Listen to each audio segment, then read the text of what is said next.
Am I the asshole for threatening to sue my cousin's friend in front of people who were strangers to me? I, 29 female, was at my grandmother's house last Friday when a friend, 27 female, of my cousin, 27 male, reversed into my car. I caught part of it on my phone camera, which showed her pulling away after hitting my car. I took photos of the damage and then messaged the cousin's friend to discuss how she was going to pay for the repair. She decided to add me to a group WhatsApp call instead of replying privately.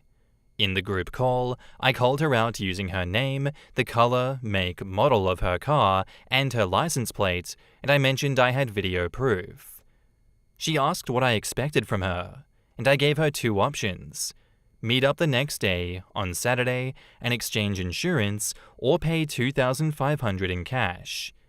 She expressed concern over using insurance due to rate hikes and said she didn't have the cash.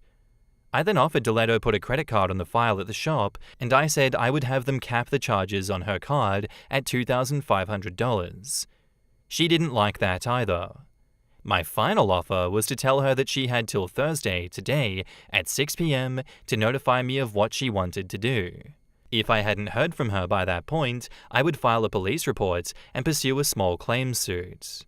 She tried to counter by saying that the damage was from a previous incident, the work order where I had gotten the $2,500 number from, but I reminded her that I had proof from the shop that was completed 3 years ago and time-stamped photos from earlier in the day, last Friday, of both cars undamaged.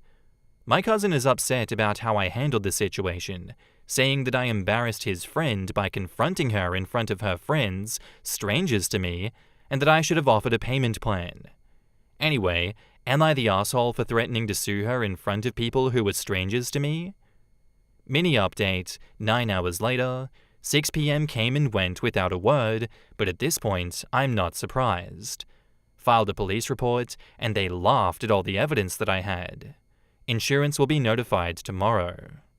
In the comments, sucks that insurance goes up when it's used. This isn't ideal, but it's exactly why we have to carry insurance. Not your problem if she can't, won't, or isn't going to do that right thing. You've given her plenty of choices and chances. And OP says, yeah, I felt bad for her. Not anymore though, because I do get someone not wanting their rates to go up, and that's why I offered to let her pay cash or put her credit card on file with the shop, but she's being dodgy, and I've had enough.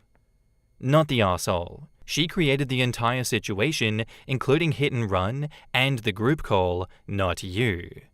You gave her multiple reasonable options to deal with her poor driving skills and her poor decision-making. I would have called the cops as soon as she drove off. I would never have offered to cap it at what you paid for a similar repair years ago, not with inflation and with all the new tariffs. OP says, the group call was weird. I felt bad for calling her out, at the time, but thought that maybe the peer pressure would make her take responsibility. I guess not. Someone else says, honestly, you're part of the problem by letting her get her way. She committed a hit and run. I'd say all bets are off, file a police report, let her lose her insurance. Instead of having to pay a slightly higher premium, she'll pay through the nose once she has the hit and run on her record. And OP says, I was trying to be understanding by giving her a grace period. I've accidentally sideswiped someone in a parking lot and left a note on their car with my contact info. They were gracious enough to let me go to the shop and pay outside of insurance, which is actually where I got the idea from. I was trying to pay it forward, but it was just thrown back in my face. Info. How did you have pictures of her car before the damage? OP says, my grandma has a greenhouse, and I was taking pictures of her plants earlier in the day. It has glass walls, and the plants are in focus, not the cars. But you can see both undamaged cars in a couple of shots. Not perfectly, but enough. And post-mini update, someone asks, why did the police laugh? OP says, because I had the video of her damaged car driving away where you can hear me yelling for her to come back.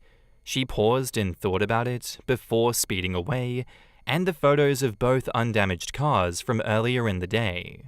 I'm surprised that OP is taking all of this so gracefully and not just going absolutely scorched earth, especially when she thinks about it and drives away. What is going on there? Call the police. Who cares about what your cousin has to say? Actions have consequences. Beep beep, hello police, I'd like to report a hit and run. Here is an easy arrest for you to make. Come here right now, I have all the evidence you need. Can people please just start doing the more entertaining and reckless things and more dramatic things like this instead of just letting dickheads get away with their antics? Please, OP, I'm begging you, please go back in time and do something much funnier. And now, onto the update 2 weeks later. Starting with the mini update that I added to the bottom of my last post. She did not respond by 6 PM that night, so I went and filed a police report. With all the evidence that I had, her full information, video of a right after the accident, and pictures of our undamaged cars earlier in the day, the police were laughing as they helped me fill out all the right forms. They also laughed about the fact that she said she would countersue me because the damage was from 3 years prior. So many people told me to save the screenshots of messages between us, but the only messages were the ones that I sent asking her to meet up the next day. Everything she said was verbal in the group WhatsApp call. I'm still not over how weird that was, but I no longer feel guilty for calling her out on it. Unfortunately, no, I did not think to audio record the conversation. Would that have even been legal? I don't know. I went to my shop to get an estimate, close to $3,750, and user NoEar9899 had a good idea to get quotes from multiple shops. One I went to gave me an estimate closer to $4,000, another shop also said $3,750.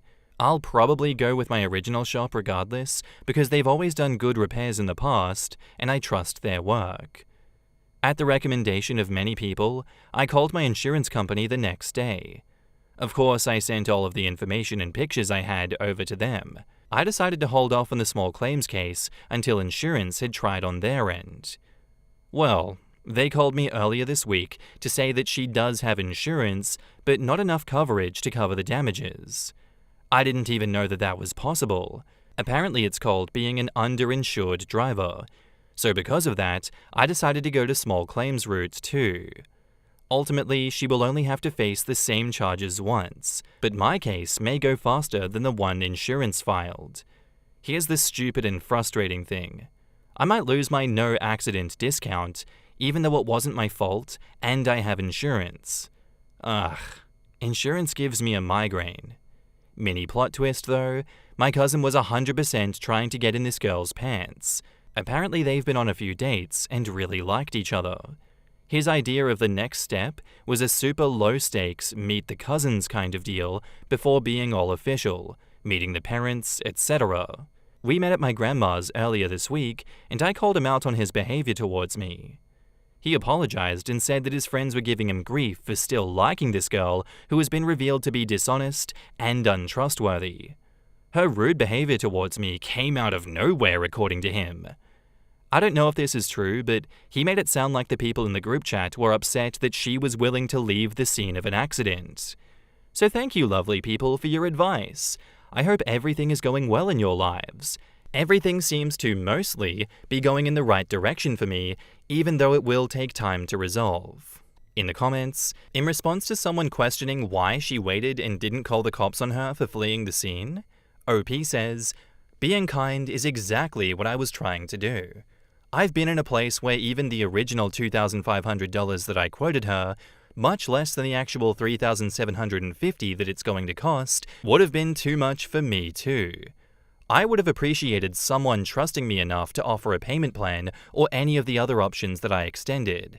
I am very much thankful to have the means to repair my car without her help, but seeing as she's the one who damaged it, she should be the one to pay for repairs. I willingly chose to be kind and gave her an opportunity to choose the right thing. She knew I had enough information to go after her through the proper channels. She just didn't think that I would follow through because I was kind enough to begin with. I do not see giving her a grace period as a mistake. You're welcome to disagree with that decision." Overall Search says, "Why is it more embarrassing to ask for repairs than it is to publicly hit someone else's car on camera? Oh wait, because it's easier to be an asshole than reasonable, I guess." How does insurance that doesn't cover $3,750 even exist? It seems kind of worthless considering how expensive cars and repairs have gotten. In my state, the minimum amount of property damage is $25,000, with separate minimums for bodily injury. I don't know all of the state minimums off the top of my head, but the lowest I know of, I deal with most states but not all, is $5,000, which is incredibly low. Please, don't only have $5,000 in property damage coverage, although New Hampshire doesn't require coverage at all, which is even more insane. But it can't be NH, because if you do have insurance, the lowest limit is above $5,000, and OP said the driver was underinsured, not uninsured. I think grace periods are a great idea in situations when it's possible. It gives the offender a chance to do the right thing, or time to find the right metaphorical rope to hang themselves with. Especially if they foolishly mistake kindness for weakness, which the little idiot is now learning at her own expense. Good for OP for trying to be gracious, but knowing where to draw the line. I respect those, like OP, that will give grace periods, because it is possible for them to do the right thing, yes. But me personally, I have run out of patience for dickheads and their dickheaded activities, and I will not be giving them grace. They will not find grace on this street. I went to Graceville, and no one knew me. As I said, I don't think she deserved a chance. She deserved to have the police called on her right then and there, and I will die on that hill. Everyone else is welcome to give them grace periods. That's all well and good. But I have not got the patience for that. I don't have the time. I'm not playing games. I have my own life to live. Thank you and good night. In 5 days, I'm coming clean, and it will probably end my marriage. So I've been married to my husband for nearly 17 years, together for 20. I knew that prior to our relationship, he struggled with money issues, and it's a huge trigger for him. So what did I manage to do? Take over bills a couple of years ago and completely messed it up. Credit card debt, juggling zero-interest cards, all that jazz. My credit has been on a slow and steady decline. I've been trying to keep things out of his name so his credit is okay. I have so much guilt and shame. I was so stupid to let it happen. I used shopping, expensive hobbies, and poor financial habits as a way to cover up my anxiety and depression. I lost my mum, we've had a lot of medical debt, travel for my mum and medical reasons, etc. None of those things are excuses for lying to him though. I am so overwhelmed and guilty, he has no idea. On Friday, we're going to sit down and review the finances while our kids are at school, and I'm going to come clean. I have no idea how he's going to react. It might be bad. High divorce. But even best case scenario, he is never going to trust me again, and I don't deserve his trust. He didn't deserve any of this. I have totally betrayed his trust, and it keeps me up at night. Part of me is ready to come clean and be honest. The other cowardly part of me wants to keep up the charade. I'm finally going to be brave and be honest. I feel sick. In the comments, the slow crawl into crippling debt is easier to do than some people realize. Corporations restructure and file bankruptcy all the time. There's no shame in it, just learn from it. You can file bankruptcy just for yourself, and if the majority, if not all the debt is in your name, it won't affect your spouse. I would suggest coming clean after speaking with a bankruptcy attorney. There is a way out of this, and only you have to pay the price, not your spouse. I did this a couple of years ago. My wife's credit was untouched, and mine is already back up to just under 700. Be honest, be strong, do what the attorney says to protect any assets you do not wish to liquidate, and the next thing you know, it'll be a bad memory. Most importantly, do not do it again. I second this. When my business collapsed during the financial crash of 2008, I had no income and a big mortgage. Long story short, I got into about $30,000 of debt.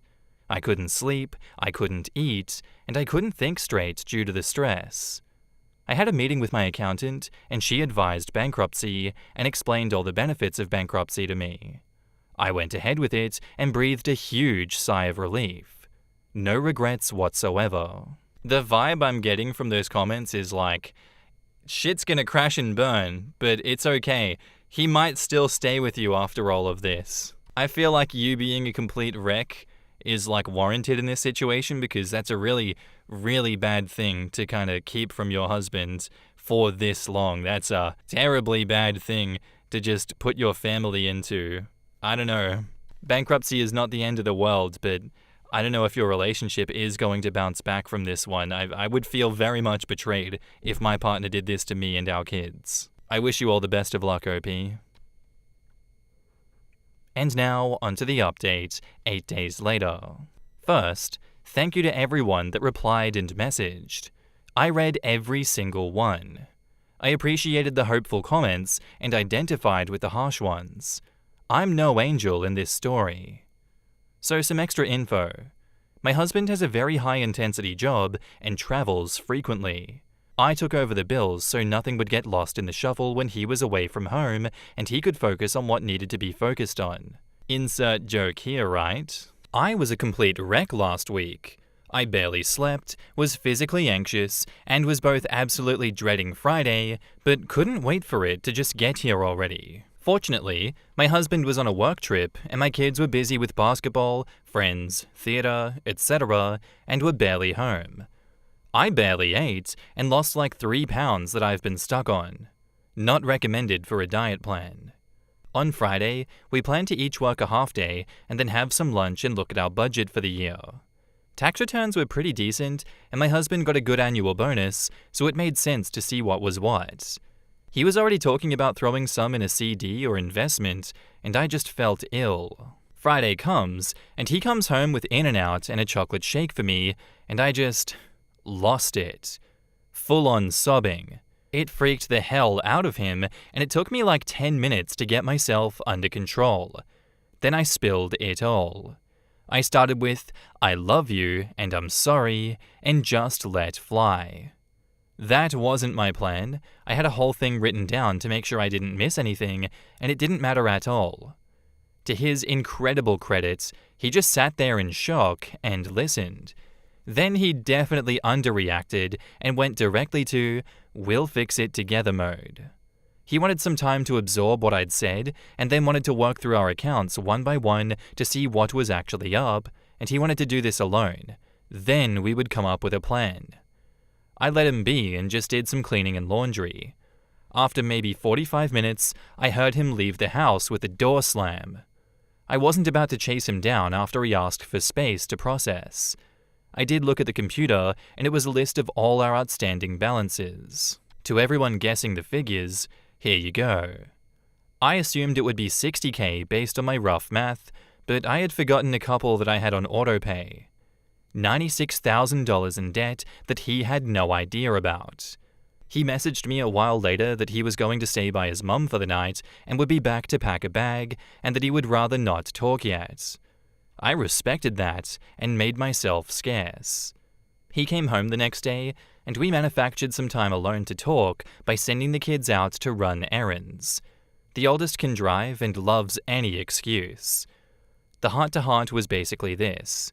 I fucked up royally here, but he shouldn't have checked out completely and let it get to this point. He's going to take over our finances. We're going to do a HELOC, or second mortgage, for all of the recurring stuff, and buckle down hard. We will review everything together at least twice a month. We will do marriage counseling together. I agree to absolutely every term and condition. I honestly thought that he wasn't going to come back.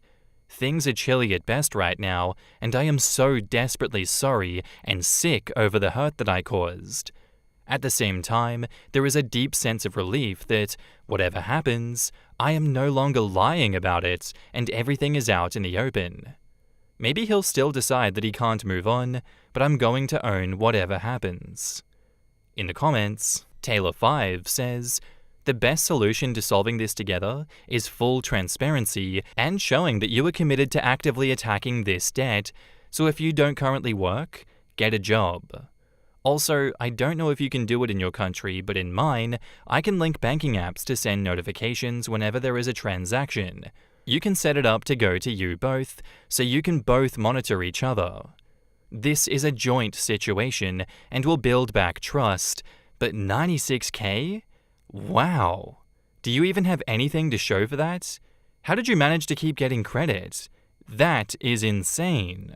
ZombiePants7 says, OP, you also probably should look into therapy or a shopping addiction group.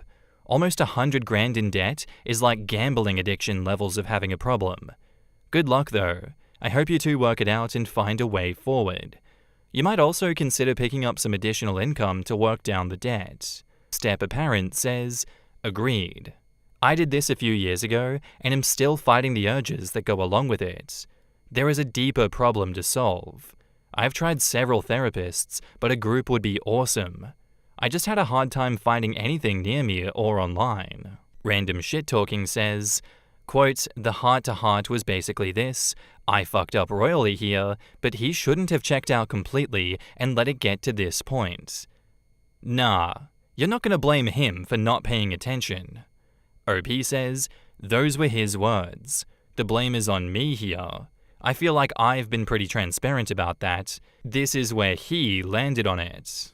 I don't think I could even try to spend $100K in a few years on shopping. She said there was also medical debt from her mother, plus, once there's a big chunk, the late fees and interest create a rolling snowball monster. Yup, I've always pictured interest like a slowly filling bathtub.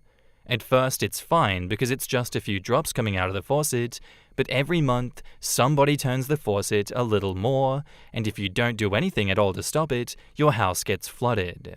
I'm glad they can work it out together in this one, but like, if they're a low-income couple, even with combined finances, it might still be best for her to take on some bankruptcy here and not sink him as well. I'm an idiot and don't understand the full scope of the situation, but you know, I'm glad they're doing it the way they're doing it at least. It avoids bankruptcy, and bankruptcy bad, but $96,000 in debt, also pretty bad. But you know what? There's a lot of downsides that come with bankruptcy, and I absolutely respect people doing everything they can possible before doing that. Again, I'm an idiot, I know. I think OP's husband had a reasonable reaction to finding out just how much debt they're in and how much she kept from him. I'm glad that she is being transparent as well and working to fix this. I hope they fix it together and they can bring their relationship back to a stable place. But by golly, that looks like a hard one. Our next post is by user Throwaway Onion Rings 2, titled, Am I the asshole for abandoning my wheelchair-bound best friend in a mall parking lot? I've been friends with A for about 11 years. 3 years ago, she was involved in a car accident which left her wheelchair-bound. I'm 16 now, and I've been her best friend since I was 5. Her crash was a rough time for me personally as well. Of course, not as rough as hers, since my friend was in a car crash and I just lost my dog.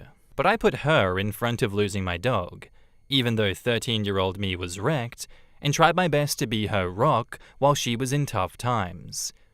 After she got better, we hung out and it was the same as before. Just that as time went on, I felt like the power balance wasn't equal anymore. I was always taking care of her, and everything had to go her way. To an extent, I was okay with this since I couldn't fathom going through what she was going through, so I kept my mouth shut and was there for her. Every phone call, every text, every "can you do this for me?" I did it. But at one point, I found that I held some resentment towards her, and this grew as everyone around me just expected me to take care of her. I couldn't do certain things because it reminded her of when she could walk, and I couldn't hang out with other people because she felt like she was losing me.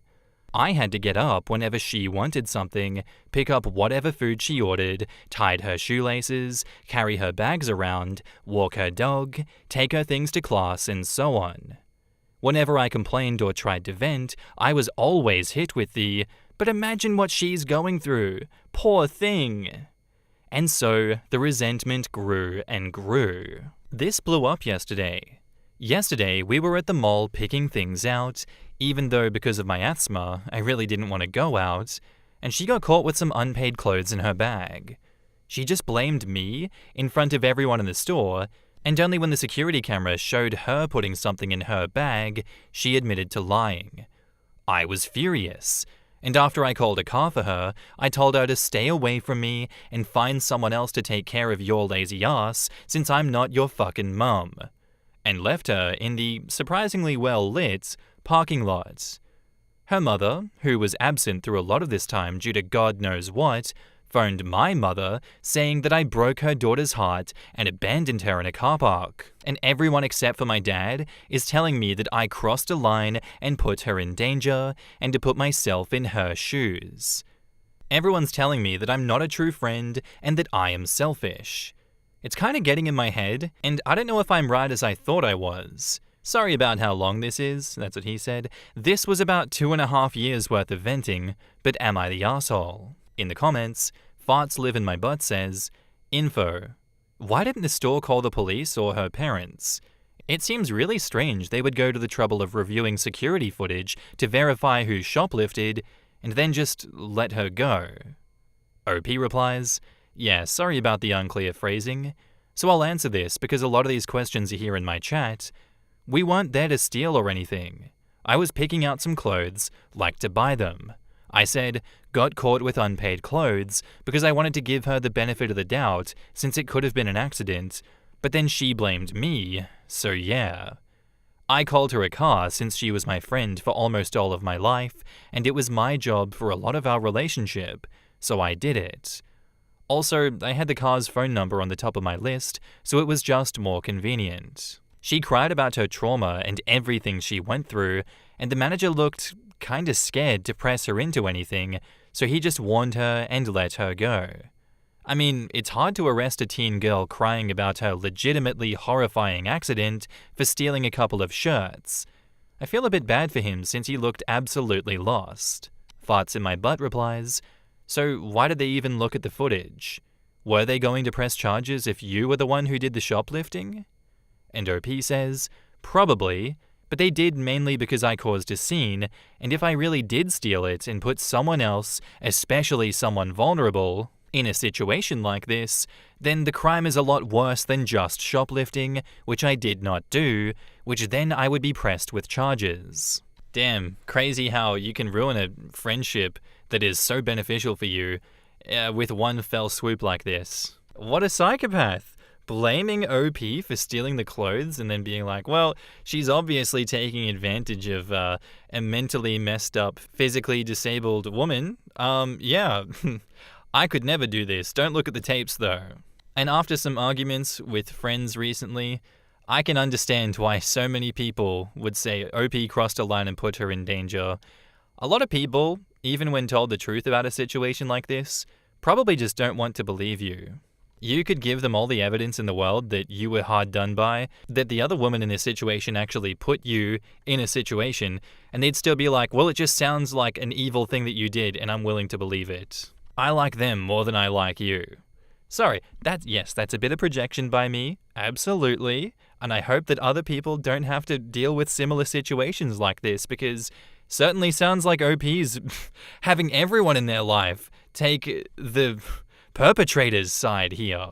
I think, in a perfect world, if it sounds too good to be true, it probably is. But no one wants to give OP the benefit of the doubt. You're not the asshole here, OP. I'm gonna give you the benefit. It's time for you to start blocking out the haters. And now, onto the update, posted the next day. I didn't expect this much attention, so this was very much unexpected. Thank you guys for being so nice to me and for giving me advice. I really appreciate it. 1. Sorry about the term wheelchair bound. I didn't know that was offensive, and I never really talked to her about her wheelchair. Sensitive topic for her, and I didn't want to push, so I never really learned the correct terminology. I can't change the title, but I'm sorry. Yeah, my resentment kind of started with my dog being forgotten. While it's nothing to what she went through, I really liked the dog, and I had to bury him myself, which started my unjustified and immature resentment. I don't think it was unjustified or immature personally, but hey. I was mad, so no one even talked about the dog. Totally petty, but honestly, that is what started it. 3. I never really resolved my resentment, which is my bad, because in the place that I live, it's horrible for people with disabilities. As I accompanied her in her life, It gave me some insight on how hard life was for people who couldn't walk, and so my resentment would be suppressed with this feeling of gratefulness for my ableness. And 4, I left her in the exit of the parking lot, and there were glass doors to the outside. She had her phone, which she could use to call her mother. I don't know if she did though, and there was security in yelling reach. Also, she could move around still. It wasn't great leaving her like that, it wasn't cool, and I could well have hurt her. Also, for those wondering, the car was the car that we took to get to the mall, so we knew the driver and it fit her wheelchair. On what I did. So I told my parents the full story. My mother was fuming when she called A's parents, and they said they would talk to her. I also called everyone who was against me so I could tell them the full story without having to be mean and unnecessarily public. Most of them quickly gave me the not the arsehole. I called her too and told her leaving her in the parking lot was wrong, but I wouldn't apologize for it as I could not forgive her for what she did. I told her to take care of herself from now on and that I wouldn't be her friend anymore. My dad got me a new dog, and my parents hosted a real burial for my last dog. Just us 3 because of the pandemic, but it helped me a lot. My dad told me he was proud of me for doing what I did and told me about boundaries and how important they were. In all honesty, I'm sort of glad this happened so I wouldn't have been with her longer. I learned a lot about boundaries, toxic friendships, and how to talk about my emotions. Thank you guys for being so supportive. I really didn't expect this many people to read this, so thank you. I'm not friends with her anymore, but I have got my dog, so it's fine. In the comments, Boring History Fan says, OP's friend is bad enough, but what kind of shit-stained parents make their adolescent child bury the family pet alone? What kind of shit-stained parents see their kids being subsumed and sucked into being a caretaker for a peer and don't step in? OP wasn't allowed to do things because it reminded the friend of what she lost, and the parents didn't help her create space for her own needs. Poor kid. It's often not anyone's plan. It just happens, and then it keeps happening because it's easier to just assume that everyone's good with it when the OP of the situation doesn't specifically object. Of course, doing so also becomes black mark. Everyone was assuming, and no one likes to have to stop that and engage actual thoughts and uncomfortable feelings. We're so proud of our daughter, the way she helps out her poor friend. She's such a good person. And since OP never dared to complain, nobody ever thought about whether she was actually doing it out of her own free will. At the end of the day, this is a learning experience for everyone, and for OP, I hope it's a way for them to recognize when they're being taken advantage of by friends, and to not allow this to continue. And also to be able to stand up for themselves further when having false accusations against themselves. It sucks, but sometimes we need to go through hard times to get back to the good times. So thank you for the story, OP. I think you handled this amazingly well. I think A is a shit person and needs to learn from this, because I feel like they were more than aware of what they were doing and, continuously guilt-tripping you and making you feel bad about something that is not your fault and should not be your responsibility. Thank you for the story. Am I the asshole here for refusing to close our marriage for the sake of our children? I, 27 male, would say that I'm a bit of an awkward guy. I think my outward appearance can be deceiving on that front. I do well in situations where there are well-established rules, like in work and business-related interactions. When it comes to romance, I feel like I fall a little flat. I talk too long about things that someone might not care about on first meeting. I ask too many questions, etc. My wife, 28 female, has been interested in opening up our relationship for a while. I was never against the idea, but she continually said she wanted me to try looking as well. I was happy just letting her have her own fun, but she said she only wanted to open things up if I was going out and meeting people too. And I did. Meet someone, that is. He, 31 male, is so everything. He's witty and so smart. He's got this biting sense of humor that I'm genuinely obsessed with. He's quiet and deliberate with his actions, and I'm just really overjoyed with the fact that I finally feel understood by someone. He seems to actually enjoy sex with me. Sex in new, inventive ways that I didn't even consider a possibility 6 months ago. But more than that, he seems to actually enjoy being with me, getting to know me as a person. My wife was having fun. I've gotten a lot of fulfillment out of this and gained a lot of confidence. That's why it was such a shock to me when she came to me and said that she wanted to close our marriage again. She said this was a temporary arrangement and she wanted to get serious about having children soon. Every time I think about agreeing to that, it feels like I'm losing something really important. Like I'm shutting down this significant piece of myself. I eventually told her no, I'm not interested in closing our relationship. Now she's accusing me of being selfish and not caring about our future children. Am I the asshole here? In the comments, Federal Rutabaga says, "What I took away from this is that you don't feel understood by even your wife, and she doesn't like to have sex with you. Pending further information, I would say that you guys are not meant for each other. Don't bring kids into this. Amicably separating before having kids is the kindest thing for the both of you." OP replies, "I don't necessarily think that my wife doesn't enjoy sex with me, but I don't come away from it feeling particularly good about myself. So it's not like I'm being berated or told that I'm not doing things right, but I'm also not getting much verbal feedback at all. On the other hand, sex with him makes me feel confident. I feel a new appreciation for my body afterwards. I'm not sure if that's totally bizarre. He verbalizes a lot more than she does. And then this is where I feel weird all over again because comparing the two of them feels wrong and disrespectful." Someone else asks, "Does it feel wrong because it's disrespectful, or because you feel like you should feel one way and you don't? It seems to me that you may be feeling like your man is your man, but that you made a promise to your wife and you have to keep that even though she's becoming less and less your woman. People change, and that's okay. Even if you were 100% in agreement with having an open relationship, things changed between the two of you when it started. To me, your words for your man drip with love and appreciation, but you only seem to have friendly affection for your wife. That's just what I'm reading. I'm not trying to say that's how you feel, it's just what I see." OP replies, "I'm not a jealous person at all. I would never have agreed to this arrangement if I was. That being said, there are times when I'm like, damn. I would very much like to make some sort of show of commitment to him that says, 'This is mine, do not approach,' to everyone else, which makes me feel a bit crazy to be honest." Someone asks if OP is interested in having a relationship with him, and OP replies, "We've never specifically talked about that. I've been reluctant to. It's nerve-wracking. We've had conversations about how crazy it is that things fell into place when we met.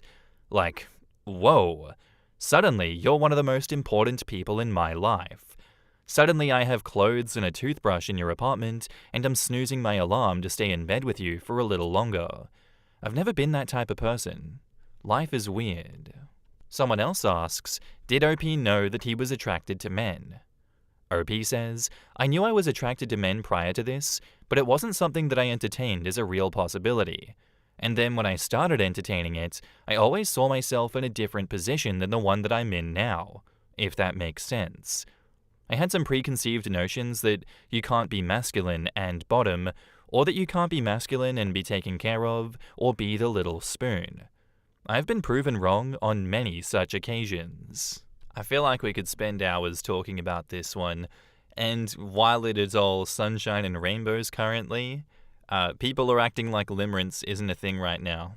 I'm gonna guess that you started with a pretty stable and solid life with your wife and things were going really well there. Enough so that you guys were like, this is solid enough that we can have kids and this will be a good idea. But before that, let's explore sexually. At that point in time, you and your wife had like pretty solid long-term potential. Now that you've opened up the relationship and are exploring your sexuality some more, you've found someone that you have limerence with, right?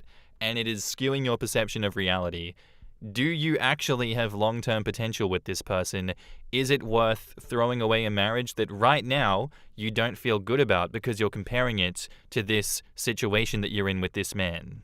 I don't know, but it looks like this is headed down a path where you're going to separate from your wife, either amicably or not amicably by the sounds of it, because you refuse to close the relationship up and work on that first. I don't think you can have your cake and eat it too in this situation. You need to choose one or the other, and you're going to cause hurt either way. I'm all for living your best life, but this became very sticky very fast. Especially given the fact that it looks like she was very happy with the open marriage arrangement while it suited her needs, but now that you are getting validated and getting more confident from someone else, suddenly it's a problem and she wants to close the marriage again. As I said, we can assume and dig into so many things here. To me, it just feels like we're headed towards divorce very quickly. And now, onto the update, 5 days later. So the last few days have been really emotionally exhausting. The first question that I had to sit with was not whether I'd be happier in a relationship with my new partner, it was, would I be happier without my wife? I never wanted to go into this conversation with him feeling like this was a one or the other situation. Talking to him without a decision being made would feel disingenuous. It would be a dick move to everyone involved. Like if he said no, then I had my wife waiting in the wings. To me, that says neither relationship really mattered to me. I just want to be with someone. In my mind, there were only two options for how things would go when we spoke. I would either be ending things with him for my marriage, or I would be ending things with my wife. There was no taking a leap of faith and then crawling back to her with my tail between my legs. The conclusion I came to is that I'm just not fulfilled in my marriage. I'm also having these complicated feelings, kind of cycling through anger at her opening our marriage at all and pulling me out of my comfort zone, while also feeling so grateful for what it's taught me. A common theme in the comments on my last post was, once the door has been opened, it can't be closed. And that's true. I can't go back to not knowing how it felt to be understood and listened to. I can't unknow this feeling of trust. So I told her that I'm unhappy and that I'm going to be looking into separation options. I had a conversation with my guy, and it went really well. I was just open and honest with him about how I feel, that he gives me things that I've never had and never knew that I could have. He said some really sweet things that are just for me and not for the internet. There is no well-rounded end to this story yet. I have a lot more conversations to have. There's also so much more that I want to say, so many emotions that I would like to get down into words, but this is already very long. I just wanted to come on and give a little update for those of you who were wondering. In the comments, thanks for the update. I'm glad you took time to reflect, and I'm glad you're not going to close up the marriage and simply be unhappy for the rest of your life. What was your wife's reaction? I always wonder what the partner who asked for this really thinks the outcome will be when it seems clear from the outside that it's always a selfish, I want more attention from other people, that turns into, wait, I'm jealous my partner is getting fulfillment from someone besides me. OP replies, it wasn't a positive reaction. Lots of talking about how I made a commitment to her and that I was throwing that away for someone else. I just kept reiterating that it wasn't about him, it was about me. How I feel and how she makes me feel. That still hasn't gotten through to her. Another commenter says, glad to read that you are prioritizing your own feelings and wants. Even gladder to read that you're having or planning a lot of conversations. I'll keep my fingers crossed for you as you navigate this new chapter. And OP says, thank you. The conversations I've already had feel like perfect encapsulations of both relationships. One made me feel validated and understood, the other made me feel like she was hell-bent on misinterpreting what I was saying. I just feel safe with him. OP responds to a comment on how he should have discussed his feelings with his wife when she asked to open the relationship and his confidence with the whole thing. OP says, I've never encouraged anyone to attack her. I've answered people's questions about my dynamic with her versus my other partner. I came here looking for advice, but mostly this has been helpful in forcing me to verbalize my thoughts. It's forced me to give words to all of the things that I've been feeling for a while. I also think I don't agree with a lot of the limerence and infatuation crowd. I'm not a relationship hopper. I also don't consider myself polyamorous. I said this in another comment on my original post. It's a concept that I was participating in, not something that I see as a part of my identity. This is not me getting swept away in some passing fling. It is me realizing that I wasn't getting what I needed and that I like this confident version of myself more, a version that my wife seems to dislike. This is about me, not about him. That's something that I've tried to explain to my wife as well. Tack Wombat says, it's a good thing that he figured this out before children were added to the equation and decided to separate from his wife. From the title of the post, I thought they already had kids. Oh my god, my exact train of thought. Went in going like, oh boy, here we go. And on that note, I kind of agree with the wife that, in theory, if they were going to have kids, sorting out the open relationship part and moving back to a closed relationship does sound like probably a better or less confusing situation for kids. I guess he could have always gone over to an open marriage sub to figure out how to do that with kids, but I'm glad that he figured out that he wanted the separation after realizing he wasn't happy with his wife. Ah, my friend, seems you've not read the one about the House of Four Friends. Like, is it the one where they added an extra dude who's probably a father of like maybe one or two of the multiple kids in the house, but the main guy who owns the house kinda doesn't like him that much, and his main partner and wife wanted to have another kid, specifically with that extra add-on guy because of fairness, but that would also mean specifically limiting the main guy's relationship with his own wife during that trying period. I remember that story, and I remember everyone in the comments being like, I'm just trying to wrap my head around this. What the hell is going on here? That was a fun one. That was an odd but fun story. Princess Ferocious says, love to see someone in this position making themselves face, do I want to be in this marriage, instead of current partner or other partner as the key question. Yeah, that was surprisingly insightful for this sort of story that ends up on this sub. This is one of the best benefits that polyamory forces people to reckon with. A lot of people stay in relationships because of inertia or fear of loneliness, and when one person has the opportunity to see their worth reflected back, it either forces people to step up or get out of the unfulfilling relationship. I love it because the people who are with me because they want to be, not because they don't want to bother finding someone else. I think my take, and I would hope that it's the common sense take, is that most relationships can't survive being opened up. Because, everyone is like, ooh, the grass is greener over there.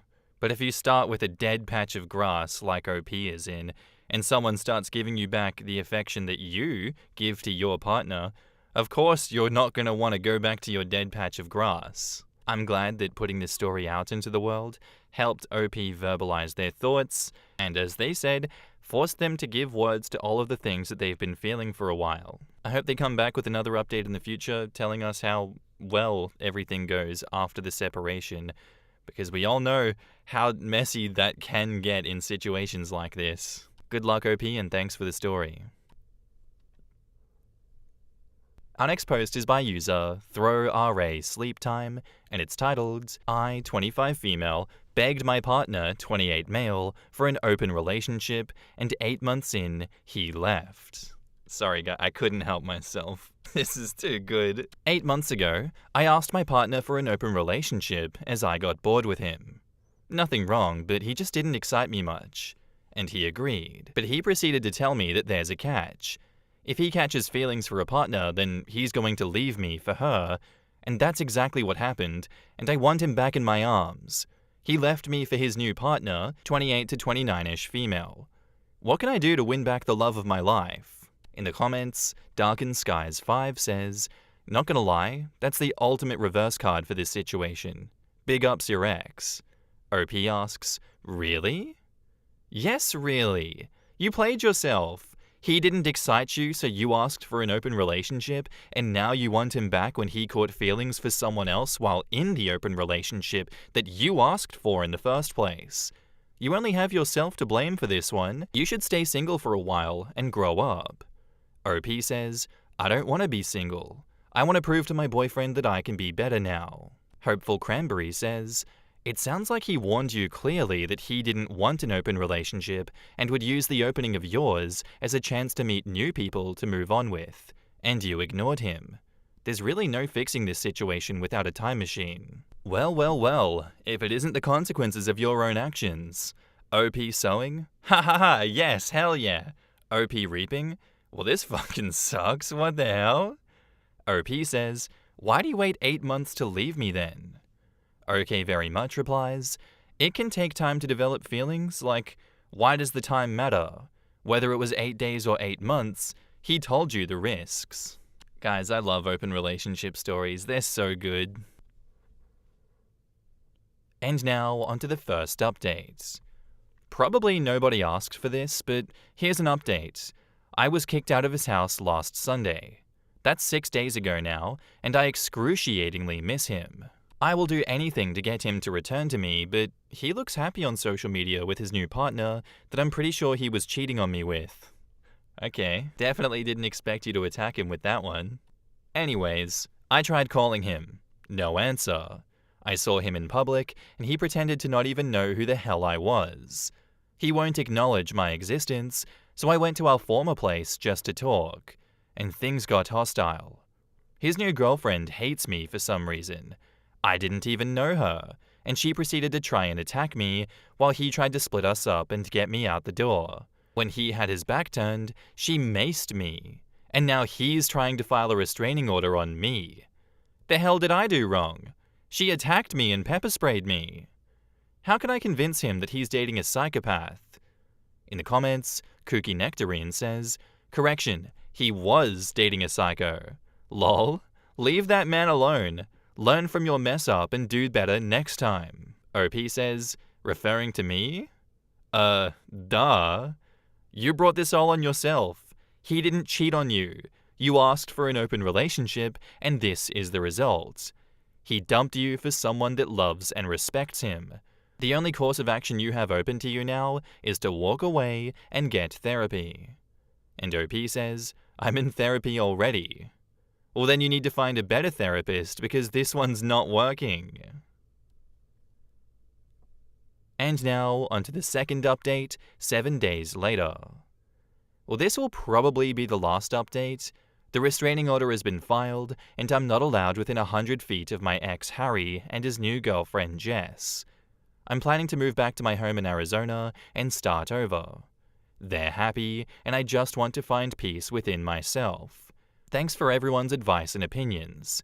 Yes, I was already in therapy, and am still in therapy. Please, anyone my age or younger, listen to my advice. TikTok is not cool. Please delete it. It's done me nothing but harm, and other people's stupidity can really poison your minds. I am living proof. Thank you, and take care. In the comments, WTF is this weird bullshit says, well, to recap, you wanted an open relationship, he said yes, but told you if he felt a connection with someone else, then he would do the right thing and break off your relationship rather than have an emotional affair. You agreed. He felt a connection with someone and realized that you're insane. He was upfront with you that he wanted to end things. You blame wanting the open relationship on your ADHD because you were bored. You then try to claim that he cheated when you're the one that wanted the open relationship. You went to his house to start a fight, you wouldn't leave their place, and she rightfully maced you to make you leave. You call her psycho even though you're the one that harassed them constantly. And you think he was wrong for getting a restraining order against you even though you're the aggressor, and you're now blaming TikTok for your actions. Did that sum it all up? Old Sack of Beef says, this all started because TikTok told you to open up your relationship? Honestly though, I hope you're able to build yourself a solid mental foundation before falling into another relationship. And a deleted comment says, she would not even see anything on it if she herself was not actively searching for information about open relationships. The idea was already in her mind before evil TikTok sent her all of those supposed brainwashing videos on open relationships. I use TikTok, and I've never seen one open relationship video pop up on me. I see plenty of makeup, fitness, paranormal, metaphysical, and wedding ideas, which is because the algorithm picked up on my interests. Anyone that is that impressionable in their late 20s that would use TikTok for their life's most important choices is someone whose maturity is quite stunted and probably should not be on the internet. And 2 years later, OP comes with a final update titled, "I hate this. I am still suffering 2 years later." So it's been 2 years. I've tried to stay offline and live my life, but my ex and his now wife find new ways to live in my head rent-free. I wanted an open relationship, so what? You don't just string me along for 8 months, get some new girl who you met through me, and then marry her. This isn't fair. She's living in my home with something that should be my husband, and she's been renewing the restraining order ever since it first expired. And I know he's gonna keep doing it, because for reasons beyond my knowledge, the man hates me. FML. In the comments, Last Invictus says, "Was he visibly happy when you wanted to open up the relationship? If he wasn't, you were making plans to date while he was making plans for his future and his dignity." Oh my god, she posted that last update on r/surviving infidelity. I can't deal with her. Me when I'm in a contest of delusions and OP is my opponent. The fact that she knows where they live and stalks their social media shows that he's right to keep that restraining order updated. She hasn't learnt a thing and won't. Because why should she learn from this? It's everyone else's fault. Her actions were above reproach. Yeah, dude, he's such a boring loser that she has to stalk him and has been stalking him for 2 years straight because he's so boring. This would feel fake because she can't possibly be this delusional except for the fact that I have 2 ex-girlfriends that are exactly this delusional. They both still to this day stalk my Reddit account too. Hi Courtney and Felicia, you dumb delusional ass beers. Guys, this story is the perfect example of you can't reason with the unreasonable. And I'm glad we're finally getting some solid female representation in Delusion Land. I genuinely don't think this is a fake account. I don't think this is a fake story. I, myself, have seen delusion like this in real life. So thank you, OP, for posting this story and letting it live forever on the internet. That was very much entertaining. I hope it all goes well for you. It doesn't sound like it will, but keep posting. I need to know more tea. Am I the asshole for ignoring my wife for throwing away my late wife's videotapes? I'm writing this because I don't know what to do. I have a daughter with my late wife, and her name is Eleanor. Her birthday is coming up in 2 weeks, and she's turning 18. For background, me and my late wife Chloe have been dating since college. We got older and ended up getting married, and after our wedding, she shared news to me that she was pregnant, and I was excited that we were expecting our first child. Since it was our first child, we bought a video camera and made little tapes and snippets of her whole pregnancy. Wholesome things such as us just joking around, or having lunch, or talking to our unborn child through the camera. We made a promise not to show Eleanor the tapes until her 18th birthday. Fast forward 2 years after her birth, Chloe passed away due to a drunk driver crashing into her car as she was coming home from her mother's house. I was devastated about her passing and went into a deep depression and having to raise our 2-year-old daughter by myself. My friends tried to get me to go out again and start back dating, but every time I did, it felt like I was betraying her. Years later, when Eleanor was 13, I met Wendy. We met at a gathering for my sister's birthday, and we instantly hit it off. She didn't mind that I had a daughter because she had 2 kids herself and just went through a divorce. 2 years after, we got married, and now back to the present. Eleanor's 18th birthday is coming up, and I kept all the tapes for me to show her. Mind you, her mother died when she was just 2, so Eleanor doesn't remember her touch or her voice. I was excited to show her the tapes, and a week ago, I was talking to Wendy about it, and I noticed her expression going from happy to looking a bit uncomfortable. Wendy would always get uncomfortable when I talk about my late wife. I don't say things like, "Why can't you be like Chloe?" or "Chloe was only supposed to be my first love." I think they meant my only love, I'm not sure. But I talk about her in a way to give my daughter a mental picture of how her mother was like. Wendy has always talked to me about Chloe and how it made her sad that she can never be like her. Chloe was a model, then started working on her fashion career. And don't get me wrong, she was a really beautiful woman, while Wendy had 2 kids in college and is not in the best shape, according to her. I love both women how they are, and I've never had a preference, but I feel like Wendy is gaining some jealousy towards Chloe.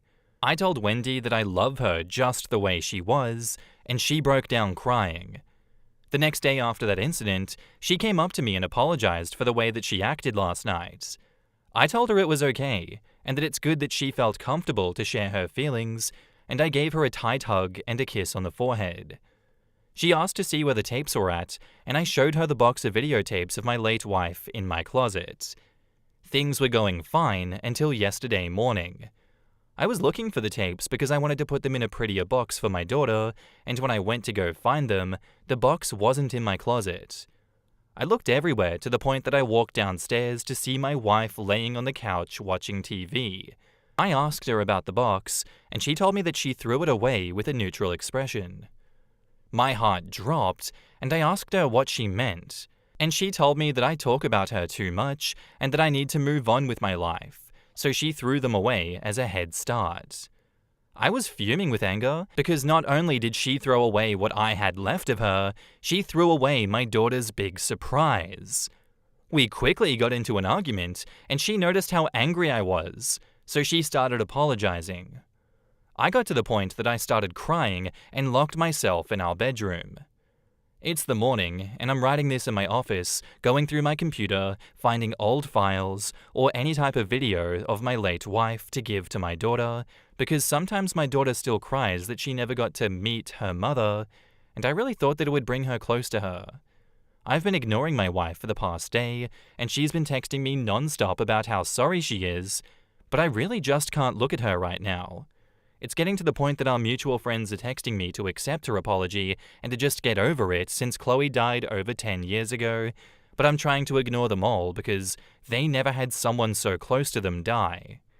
I'm working on finding these files, and I'm starting to think that I was overreacting. I don't know what to do, and I really need help. In the comments, your nosy friends can F right off. What your current wife, soon to be ex I hope, did was despicable. I'm so sorry. That is devastating. OP replies, not really my friends, but two of my wife's best friends that I'm cool with. I see why they're the first to text me knowing my wife probably said something to them. Another commenter says, get a divorce. Not only did she throw away your memories, she threw away your daughter's only chance of seeing her mother again. She's a heartless woman, and she does not care about you. OP replies, a lot of the comments are saying divorce. I posted this not long ago and got so much feedback, and I'm starting to think over our relationship. A downvoted commenter says, why the hell would you wait until your daughter turned 18 though? You're the asshole for that. And OP replies, like I said in the post, me and my late wife made those videotapes only because she saw people doing it and showing it to their child on their 18th birthday. Mostly because the child is almost an adult or is moving out. We both didn't know that she would pass away or that this would be the outcome, so I stuck by her wish. Another commenter says, not the asshole, but your wife is. To act sorry about throwing a tantrum and then using your sympathy/empathy to show her the videos just so she can throw them away out of spite? Especially knowing your plans for them with your daughter? She'd be my ex-wife real soon if I were in your shoes. And the last commenter says, dear Lord, I'm honestly not one to advocate for divorce, but I do not think I could continue a relationship with someone who did something so wildly despicable. That isn't jealousy, that's a mental disorder. She stole the only vestiges of your wife that your daughter will have. That's not something that you come back from or that she can apologize for. This is a line in the sand. I completely agree with that. That's like the storage locker scene from The Big C, where, Meryl Streep's character buys all of this stuff for milestones for her son. That's like such an emotionally devastating scene. That is like a beautiful way to celebrate milestones that you are not going to be there for. Imagine just having someone that you're supposed to be able to trust with your life go in and just throw that all away and say, you know what, he didn't need it anyway. This thing that would mean the world to your child and the only connection they have to their mother, take that away. If I were in OP's shoes, I'd probably need to be out of the house for at least a month because of how, violently upset I would be from a betrayal like this. Divorce. Divorce her. I absolutely advocate for divorce in this situation. What a heartless monster. Genuinely, what a disgusting, heartless monster she is. And now, onto the update the next day. I didn't expect this to blow up.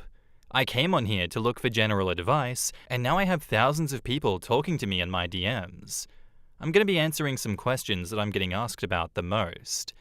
I was thinking about asking Wendy about the tapes and where she threw them out, but I saw a comment that told me to not ask her because it might give her some time to hide it or lie. Instead, I went back home and checked the outside trash cans and the kitchen ones, and I still couldn't find them. Trash day isn't until Thursday, so I was confused. I finally went up to ask her, and at first, she wasn't going to tell me. I threatened her with divorce like one of you guys said, and she gave in. It turns out that she kept the videotapes in her car until trash day arrived because she knew that I would go look through the trash. So now I have the tapes, thank God. Another question asked was, did Eleanor know about the tapes? Well, no. I didn't want to ruin the surprise until if I knew that I had a backup. She didn't know about them now, and I'm not planning on telling her until her birthday. The only problem is that I'm afraid that Wendy might tell her. One more question is people asking if I'm considering divorce. Wendy never did anything like this before, and I don't want to ruin a 6-year relationship, but at the same time, I really do think she needs some type of help. I'm considering asking her to go to therapy, and I'm really considering our relationship. Wendy is really good with my daughter, and my daughter loves her and her children like family. I think Wendy is just trying to take Chloe's place with being Eleanor's mother. I really am starting to think that she has issues. Are you starting to think she has... What do you mean? Oh man, she just betrayed me and my daughter in like the most horrible way possible. I'm starting to think she has issues. OP, I have a bridge to sell you. A lot of people also said that if I don't divorce her, that I would be betraying my daughter. My daughter is my number one, and I think I should find someone better that can respect not only me, but my daughter and her mother. In the comments, very glad you got the tapes back. The fact that she knew that you'd go through the trash, and thus kept them in the car, that is as smoking gun as it gets. That shows that she knew she was overstepping a boundary, and you wouldn't be okay with it. It shows that she knew you would be upset and would want the tapes back. And she only gave in when she realized she was about to get divorced. Every part of this is 100% selfish on her part. She's happy to cause you, and potentially Wendy, lots of pain to satisfy her jealousy. As internet people, we only see what you tell us. That's why Reddit tells people to break up at the sign of every problem, because we don't see the good times. We only see the problem that an OP describes. But even with that in mind, I think you need to have a serious hard think about your marriage and how much trust, if any, you have in this woman. She was willing to destroy a personal message from your daughter from her dead mum out of jealousy. That is not a little jealous territory, that's a serious violation of trust. She tried to destroy something that was truly irreplaceable, a memory of Chloe. She tried to seriously betray your trust and your daughter's. My suggestion is to tell her that she needs to stay somewhere else until you decide what, if any, future the marriage holds. Tell her that the only reason you have any sort of decision to make is because she gave the tapes back. If the tapes had been lost, you would be divorcing her without question or hesitation. In your family, you don't destroy each other's stuff out of jealousy, especially something irreplaceable like a message from a dead mother. That is the action of a jealous and bitter narcissist, not a loving wife and stepmother. So you need space from her while you decide what, if any, future you and her have together.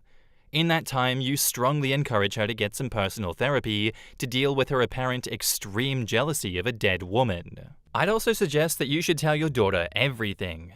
Tell her about the tapes, and tell her that your wife tried to throw them away. Tell her that your wife was going to take them to the trash and only gave them back when you threatened divorce. Tell her that your trust was broken, that you were considering divorce, and if she doesn't want to see Wendy anymore, then you'll understand and won't force her to. Tell her that you still love Wendy, but you're not sure if the Wendy that you love really exists because the Wendy you love would never do such an awful thing, especially to Eleanor. And also, forget the when she turns 18 thing. Eleanor, I think, needs to see those tapes now. 17 is close enough. She's a young adult, whether she hits the magic number or not. Another commenter says, for the love of God, take those tapes to a professional to be made into digital videos to be backed up to many places. Your wife needs serious help. As someone who lost a parent as a child, I am so beyond relieved to hear that you were able to recover those tapes. Something like that would change my life. If my step-parent did something like that, I would only hope that my mother would leave him. But first priority, put those tapes somewhere this wife cannot get them, for your daughter's sake, and do it immediately. A lockbox, perhaps. Anything where your wife can't get to them. And the same goes for when your daughter has them. Why didn't she give him the tapes when she was apologizing? That alone would cement the need to divorce. She was still planning on throwing them away even after she started apologizing. She went so far to even hide them in her car because she knew that he would look for them. My thoughts exactly. She blew up his phone with non-stop apologies, all the while still hiding the tapes and was still going to throw them away. She wasn't sorry. She just wanted to get rid of the tapes and get off scot-free for it. Unacceptable. If OP ever comes back in the future with anything but I divorced my wife, I'm gonna be upset. I don't know why they're still giving her a chance. Like, yeah, you only see the bad side of what I presented on Reddit. You haven't seen all the good times. Brother, the mask slipped. She's evil. She's not good for you. She's not good for your daughter. Get rid of her. Oh my god, I'm losing my mind at OP's, update here. She's not healthy. She's not a good person. Stop forgiving her. She doesn't deserve it. She doesn't need help. She needs to go piss up a rope and leave you two alone. She's a psycho. Anyway, that's enough of Wind Up Merchant Marky. I'd love to know what you guys have to say about this one. And let me know what you think of Connor as well. Our next post is by user Administration LCY616 titled, Am I the asshole for asking my ex-wife to transplant the tree that she planted on our property? My soon-to-be ex-wife, 32 female, and I, 39 male, were married for 10 years before we got separated. Everyone's gonna say, oh, problematic age gap. Oh, you got together with a 22-year-old at 29? I'm gonna give them a pass in this situation. Let's hear them out. We have two homes. A main home close to New York City and a lake house upstate. We agreed that she would continue living in our main home and I would move to the lake house. 7 years ago, my wife's grandmother passed. She planted a tree at our lake house in her honor. Since this was a vacation home that I'm now turning into a permanent residence, I'm going to be doing renovations, and there's no way around the tree needing to be moved. I'm willing to pay for all expenses to transplant the tree and the aftercare to ensure the tree survives the process. I'm willing to wait until the right time to do this. However, I heard late fall is the best time, so we need to start planning it now. My ex-wife does not want to transplant the tree at all. She wants to be able to come over and keep visiting. It's a nice spot. There's a bench next to it, and it's next to the lake, and she would spend a lot of time out there. My girlfriend does not feel comfortable with my ex-wife coming to my house whenever she wants. My ex-wife says that everyone she talked to about transplanting the tree says there's a risk of the tree not surviving, and she's not willing to take that chance, even though I'm willing to do whatever is needed to make sure the risk is as small as possible. However, I really don't know much about transplanting trees. They've been doing what now? I've never had to do this before. Am I the asshole for asking her to transplant the tree? In the comments, The Last Basilope says, Not the asshole. Tell her straight up that the tree is in the way and will be getting moved regardless. Her only two choices are 1, you have the tree professionally moved to a property that she owns, or 2, they raise the tree when the renovations happen. Tell her that she has until X date to tell you if she wants it moved. If she doesn't make arrangements to do so by that date, then the renovations will proceed however they need to. I came here to say this. Give an ultimatum. I'm getting rid of the tree. We can either move it to your garden or move it into a wood chipper. Your choice. Not the arsehole at all, but you need to put your foot down. Yeah, I agree. OP is being very awesome about this. Ultimatum is the way to go. Info. Will the tree need to be moved no matter what? It sounds like it's standing in the way of your renovations. Is that right? If it has to be transplanted no matter what, it might as well go to her property, I assume. You're being plenty generous already, and I don't think it's unreasonable not to want your ex-wife visiting and hanging around your property anytime she wants. OP says, yes, it will need to be moved. I have a large family, and they stay at my house often, so I'm going to need to put an extension on the guest house. Someone asks, how long have you and the ex been separated? OP says, we separated April of last year and decided to get a divorce December of last year. Is the girlfriend post-divorce? And does he and the ex have kids? OP says, yes, she was. No, unfortunately my wife and I were unable to have children. I have a lot of siblings and cousins and hope to one day have kids of my own, so we need to do some renovations. Why can't OP transplant the tree elsewhere on the property? OP says, my girlfriend is uncomfortable with my wife coming over to visit the tree, and I think that a clean break is best. Why bring up the tree issue now and not wait for the divorce to be finalized? OP says, the reason that I'm bringing it up now is because they say if that you're going to transplant a tree, doing it in the late fall gives you the highest chance of the tree surviving. Since it's October, if this is going to be done at the right time, it needs to be done soon. I think as unfortunate as it is that the tree may die in the process, you do need to give an ultimatum here. She can't be coming around the lakeside property. That's not okay. If your partner, your girlfriend, doesn't want her doing that, I understand there is sentimental value tied to the tree, and I don't feel like that sentimental value should also be tied to the property and to that bench next to it. The way the ex-wife is trying to present it is like a solid rock in a hard place situation, ignore the feelings of your new girlfriend, let me come over to the property anytime I want, because the sentimental value of this tree is immense. If she cares about it so much, and that's what she wanted, she should be living in the lake house, and OP should be living in the house near New York City. But unfortunately, you can't have your cake and eat it too, and there does need to be something done about this sooner than later.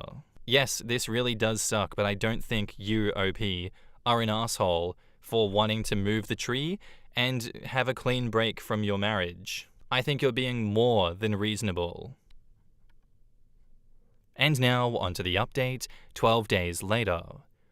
I spoke to my ex-wife again and told her that this time of the year was the best time to move the tree and give it the highest chance of surviving, and that construction was going to start anyway, and even if we didn't move the tree until the last possible moment, there was still a good chance that it could get damaged just from all the work being done around it. She confessed to me that one of the reasons that she didn't want the tree to get moved was because she wasn't sure if she was going to keep the house or sell it because of the memories. She was unwilling to come up with another plan, so I had the tree transplanted to her mother's house, which isn't far from hers. Her mother talked to a landscaper, and I put a bench and some bushes around it. It's a nice spot. My ex-wife isn't happy, but the tree seems to be. Thank you to everyone for your advice. In the comments, Abstract Teapot says, this was actually a really lovely thing to do. Not sure why your ex is unhappy. I'd be glad that my ex was able to show some empathy and move the tree rather than cut it down. OP says thank you. I'm sure she'll come around. Deleted says, well done for preserving and protecting the tree. And OP says, thank you. I never thought that I would ever be so invested in the well-being of a tree. Gwynasson says, quote, not sure why your ex is unhappy. Oh, I have a guess as to why. It means that she doesn't have an excuse to visit the lake house where OP lives. She may be fine with divorcing, but she may have thought that this gave her an excuse to continue visiting the lake house, which she lost in the divorce. Or maybe she didn't want to tell him that her plan was to sell the main home, as then he might have considered the split of one house to each to not be as fair as selling both and splitting the funds equally. And here I was, sure this was going to end up with a referral to r/tree law, complete with treble laws, an arborist, and an attorney. I gotta admit, I do love a good tree law post. The vindication is top-notch and so satisfying.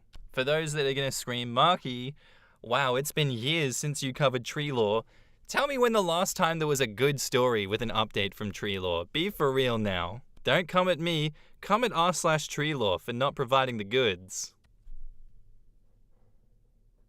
My boyfriend is hiding all my stuff, and I have no idea why. My boyfriend of 5 months just moved in with me 3 weeks ago.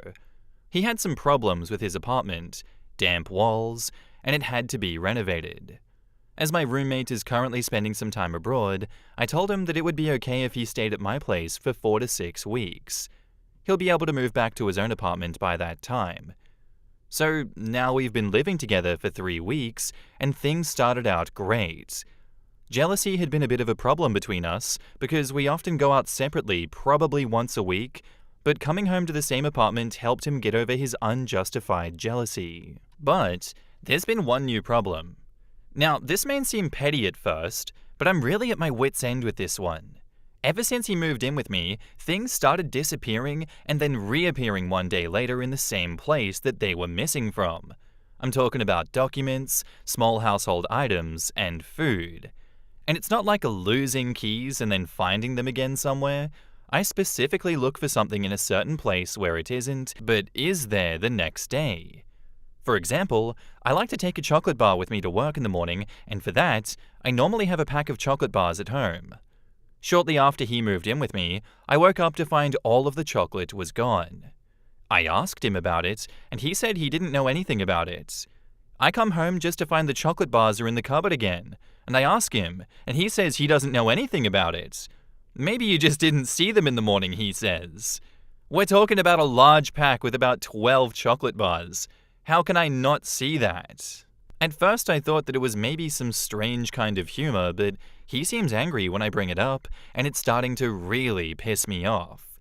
Because sometimes it's been items belonging to one of my friends that I wanted to give back to them and then couldn't, or it was certain documents that I needed for a certain day. Now, I have absolutely no idea what this is about. I'm not crazy, I just don't understand at all. He gets really angry when I talk about it, saying that I'm making this up just to cause drama. Why should I? I have no idea what's going on. Any ideas? In the comments, Kaiser Muffin says, "He's gaslighting you. Run." OP replies, "Someone else used that term too. I looked it up on Urban Dictionary, but I'm not sure what it's supposed to mean. And why would someone do that? I mean, what's the goal behind it?" Merpsicle says, "The goal is to make you think you're crazy so that you doubt your own sanity, and he is the one in control of the situation and is always right because you are clearly insane." To expand on this comment, it's a way to manipulate you and increase his control while diminishing yours. It's a setup for an abusive relationship. It will manipulate the victim into dependency on the abuser, making the victim mentally unsure or unable to leave the relationship, and often financially unable to do so or have no way to obtain the means to leave. You may want to question his motives here. Would someone you care about and supposedly cares about you too want to make you feel insane? What motive would he have to move your things and then put them back? OP says, "I don't know. This sounds really fucked up. He's a nice guy, and I don't know how to put it, but he's not the most academic guy? This sounds like serious psychological manipulation." How long have they known each other? OP says, "I've known him for about 2 months. We met at a mutual friend's party. I was just out of another relationship and wasn't interested in dating, but he showered me with very romantic gifts, gestures, and letters, which I hadn't known from any of my exes, and so we started going on dates about a month after we met. He wanted a relationship very quickly, and at some point I thought, why not?" A deleted user says, "The fact that he acts like you're crazy when you ask is the problem. The fact that he accuses you of trying to start drama is a problem. He wants something from you but won't articulate what it actually is. You did mention that there was a jealousy issue. I don't know if these are in any way connected, but they could be. Bottom line is that you are seeing what he is like when you are living together, and it's not good." And OP replies, "The jealousy issue was nothing special. He doesn't want me to go out with my group of girlfriends because most of them are single. I think he just has a wrong impression of what girls do on a night out. We sometimes got in a fight, but it's gotten a lot better in the last 3 weeks. Honestly, this is just another case of we need to start educating people on manipulators and abusers. Because if she recognized the love bombing from the get-go, her being like, I'm not interested in dating right now, how about we just take it slow? And he's like, how about I bombard you with love and gifts and romantic gestures and then just push for a relationship very quickly, even though that's not what you want? She would know that he is a dumpster fire of a man and would have avoided him, but obviously she didn't recognize the red flags, she didn't know what to look out for, and now she's here with some guy that is just fucking with her. Just, that thing was here, now it's gone, and then it pops up the next day. Oh, babe, I have no idea. You're crazy. Do you hear yourself right now? What? Things are teleporting in the house. Must have been the wind. Must have been your imagination. The signs are there. Opie is not a bad person for, falling for his trap. There is nothing wrong with her, but this all could have been so easily avoided. And now, onto the update, 9 days later. First of all, thank you all very much for your suggestions, advice, support, and concern. I've gotten multiple PMs asking if I was okay, and I really appreciate it. So back to my situation. After I read all of your comments and did some reading on gaslighting, I was really freaked out. Plenty of you told me that there were other red flags in our relationship. It got me thinking, and more stuff came to mind that should have worried me a long time ago. Our whole relationship felt pretty rushed from the start. I didn't even want to date, but he showered me with romantic gifts, gestures, date ideas, and texts, and I finally gave in. He was pretty upset when I didn't want to say I love you from the start, when I didn't want him to meet my family right away, when I didn't want to have sex without a condom, you don't trust me, and when I didn't want to book an expensive vacation with him. He was very jealous and didn't want me to go out without him, although he went out with his friends all the time. He made me cancel plans to spend time with him and then stood me up. Jesus. Oh my god. What a piece of shit. He logged into my Facebook and changed my relationship status one day after we started dating as a surprise. I actually did worry at that, but thought that he was just bad at making surprises. And as user Pigeons Be Pigeoning says, all the stuff that has gone missing had something to do with me leaving the house or meeting friends and family. A gift for my friend, the key to my parents' house, a USB stick I borrowed, documents for an application for a semester abroad, which we had a huge fight about because he didn't want me to go, etc. After reading all about gaslighting, I ordered a nanny cam. Unfortunately, the delivery took 4 days, and after day 1, I already knew that I couldn't be with him any longer. I wanted him out of the apartment ASAP and with as little drama as possible.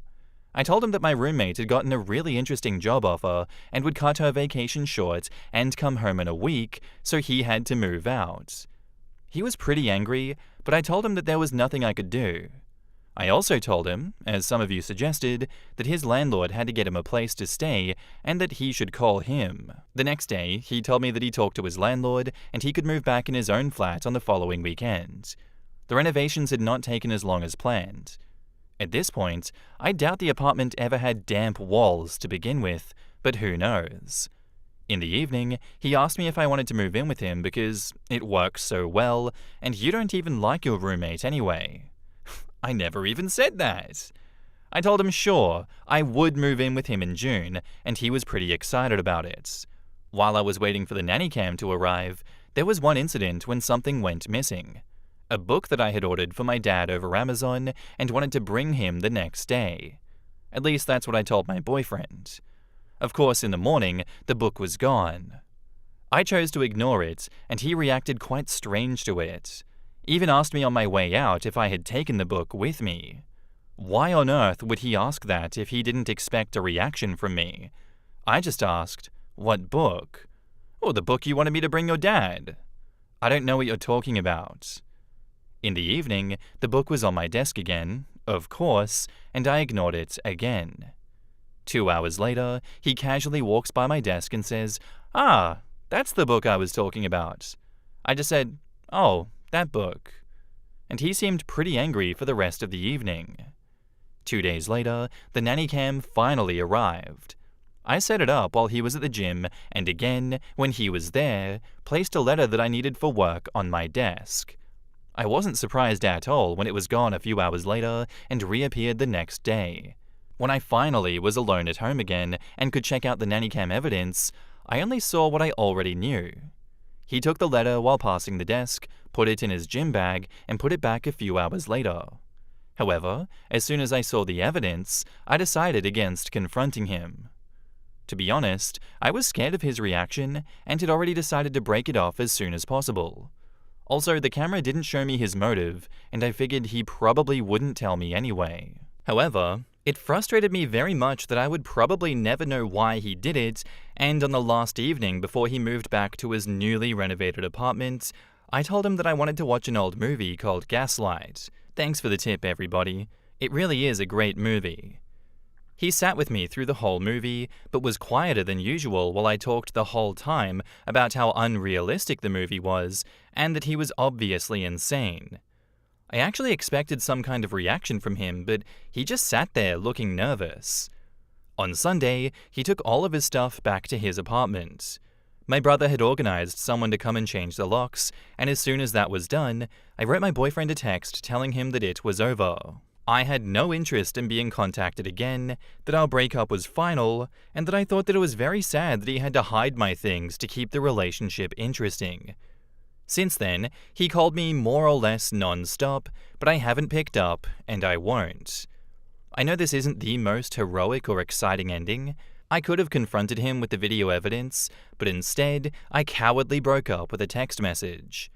However, I really didn't want to confront him and have a dramatic fight. I just wanted it to be over as soon and as smoothly as possible. If there's anything that I've learned from this, it's to not rush into a relationship. For the past 7 years, I've jumped from one long-term relationship to the next, and I think it's time to stay single for a while and concentrate on my college classes. For now, I'm going to stay at my brother's for 2 or 3 weeks, and I should probably change my phone number. I'm sorry that I can't give you any insight on why he did it. It may have been kleptomania, a prank, or messing with my stuff, because something about me frustrated him. I will probably never know. In all the texts he sent me, it only says that he doesn't know what I'm talking about, and he never took my things.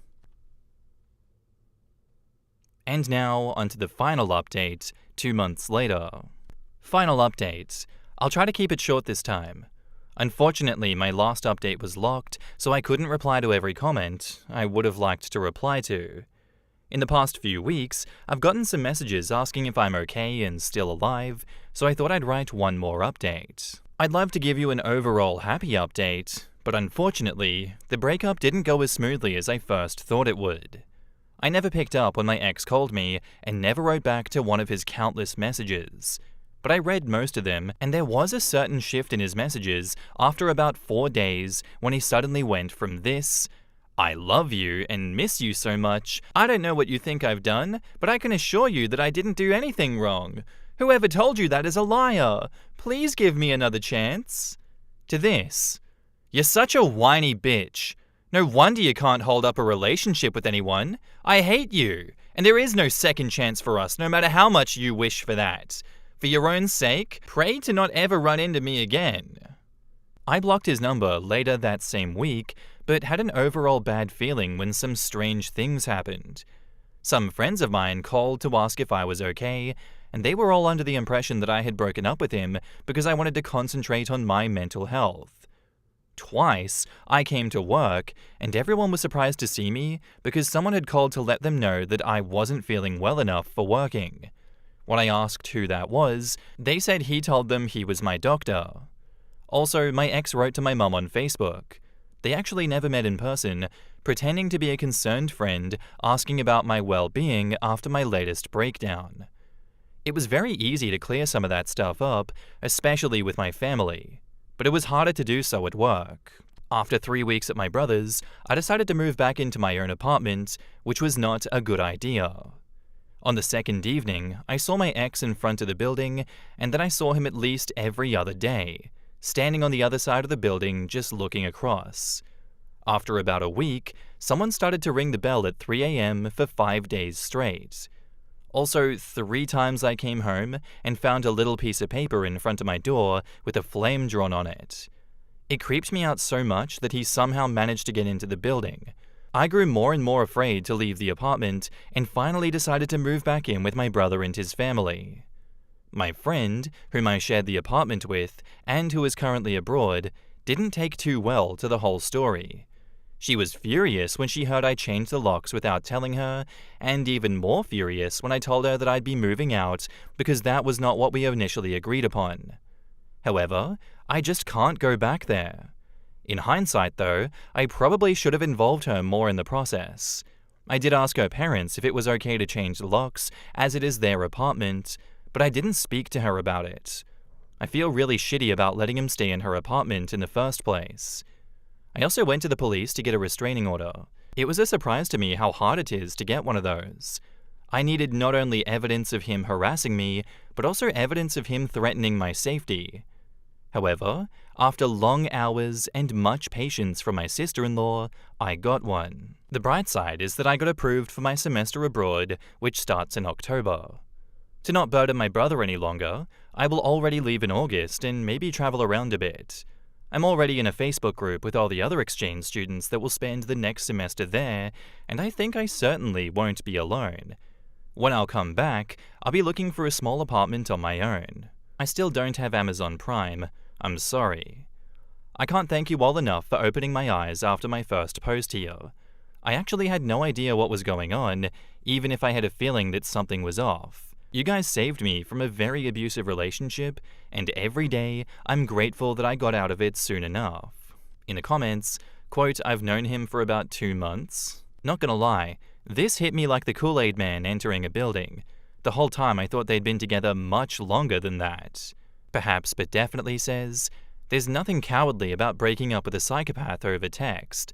Confronting someone this unhinged from within strangling, stabbing, and shooting distance is a prelude to a news report about you going missing. A lot of the time, abuse victims have yet to realize that their abusers don't have the same sense of courtesy that they do. The abusers count on the fact that their victim will see them one last time, whether to clear things up, for closure, or to properly break up, because it's their one chance to get their victim back under control. That's why breaking up over text or social media is much safer. And if you absolutely have to see your abuser in person again, do it in a public place or with other people you trust in the same room. Better yet, if you absolutely have to do it in person, do it in public and with other people you trust nearby, as in no more than just a few steps away. While I appreciate the general horror of this, and am glad that OP is okay, I feel bad for her roommate. Not only is it not clear whether OP ever got permission to move some strange man into their shared space, but now she will also likely have to deal with this freak staking out her apartment until he realizes that OP has moved. Like again, I'm sorry for OP, but she has got to be one of the worst roommates that I've ever read about on here. I don't think she got permission because she says she feels shitty for letting her boyfriend stay in her friend's apartment in the first place. Yeah, I'd be pretty pissed if I agreed to live with my friend in my parents' apartment, but when I went on a trip, she moved in her boyfriend of 5 months. Then he turned out to be crazy, so she lied about me coming home early as an excuse to kick him out and break up with him, and then after he stalks the building and threatens to burn it down, she changes the locks and moves out? All without talking to me at all? Did OP even warn her friend and her friend's parents about what's been going on? Maybe the friend can't afford to move somewhere else like OP can because her parents gave her a special deal on rent. Even if the friend can move somewhere for a higher cost, what are her parents going to do? Sell the apartment? I know that it wasn't OP's intent at all, and she's a victim, but to her friend, it probably seems like she brought a psycho to her in her parents' doorstep and then bounced. Yeah, I'm glad that OP is safe as well and out of harm's way with this one, but Jesus Christ. Her naivety is putting the roommate in harm's way of an absolute psychopath and absolutely could result in, serious harm to her. I get being in the middle of a situation like this and doing everything to protect yourself, but not even stopping to think, hey, I need to warn my roommate. I need to tell her that I changed the locks. I need to tell her that there is a psychopath 5-month ex-boyfriend of mine that poses a serious threat to her in her apartment. So much so that he's, explicitly threatened to burn the apartment down. I should probably tell her about that. That would be a good heads up. But no, she didn't do it. Like, OP, please, you're actually an asshole for doing that. As much as you're a victim here, that is a big misstep, and that is an asshole move to do to someone. And some people are pointing out here that it's just the fact that she changed the locks is what the roommate got mad about. I'm willing to bet it's actually the reason why the locks had to be changed is what pissed the roommate off. Because if I was in the roommate's shoes, I'd be pissed off as well. That's crazy. That is an insane thing to put someone that is innocent in this situation into. I don't know. Thank you for the story, OP, as always, but please learn from this. Please, God, learn from this. Tonight, I broke up with my boyfriend because he kept joking about murdering me. During our first weeks of dating, he joked too much for comfort that he was going to murder and dismember me and dispose of my body. Maybe out of context, maybe I'm being dramatic. He is very sarcastic and has dark humor, but to me it wasn't funny and caused me anxiety because I know the statistics. I talked to him about this, and I told him repeatedly, stop joking about killing me. He kept on with the jokes until I finally told him that those jokes literally scare me. He apologized and seemed to feel bad that his jokes made me scared of him. Tonight, we were over 3 hours late to meet with his brother, to play games, watch movies, and eat dinner. When I was talking to him about us being late, I noticed he sighed deeply, clenched his fist, and looked down at it, as if he was making the conscious choice to not punch me. Then, as I was saying goodbye to his brother, he comes into the room and says, she should say her permanent goodbyes. I asked him what the hell, and he said that it was a joke. I asked, how's it funny? What's the punchline? Please explain to me how that was supposed to be funny. And he couldn't answer. I didn't want to get in the car with him. I walked off, and thankfully my roommate picked me up and drove me home. He called me later on, and I told him that I'm done. He's a good man, other than the jokes about killing me. We talked about and agreed that he wouldn't joke about killing me anymore, but then he did it again tonight and doubled down that it was just a joke and that actually I'm the problem. I started telling him again how often women are killed by their husbands and boyfriends, and that's why the jokes bother me so much, but he interrupted me to say, fuck you. So I hung up and blocked him. All of this really sucks because my roommates say that I should just talk it out with him and give him another chance because they can tell that I really like him and he really likes me. But I already did that. I thought we were past the homicide jokes, and then he did it again tonight while he was angry with me, and it caused me this awful feeling in my gut that I needed to not get in the car with him and to get away from him. I've had boyfriends and male friends in the past. None of them have ever made jokes about murdering and dismembering me, especially multiple times after I told them to stop. Have you had friends or boyfriends that make jokes like this? Where is the humor in it? What would you do in this situation? In the comments, Callisti says, you've already given him chances. He agreed to change and then broke his word. So not only is he verbally abusive and potentially violent, he also breaks his word. You did nothing wrong. There is no humor in what he said, and abusers frequently excuse their abuse in the two ways that he did. First, they say it was a joke. If you don't accept that, they try to blame it on you. You don't want to become a statistic. There are plenty of men out there who will never threaten to kill you. You have done exactly the right thing. Don't feel bad about anything you've done. My one piece of old woman advice to you is to be very strict around dating men when it comes to threats. Joke or not, if a man threatens you in any way, tell him that if he does it again, it is over.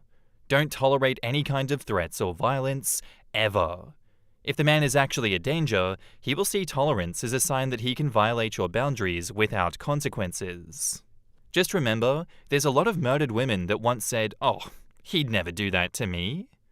Luna says, when I was a teenager, I would go driving around country roads and around our smallish towns with male buddies from school. I'm a woman.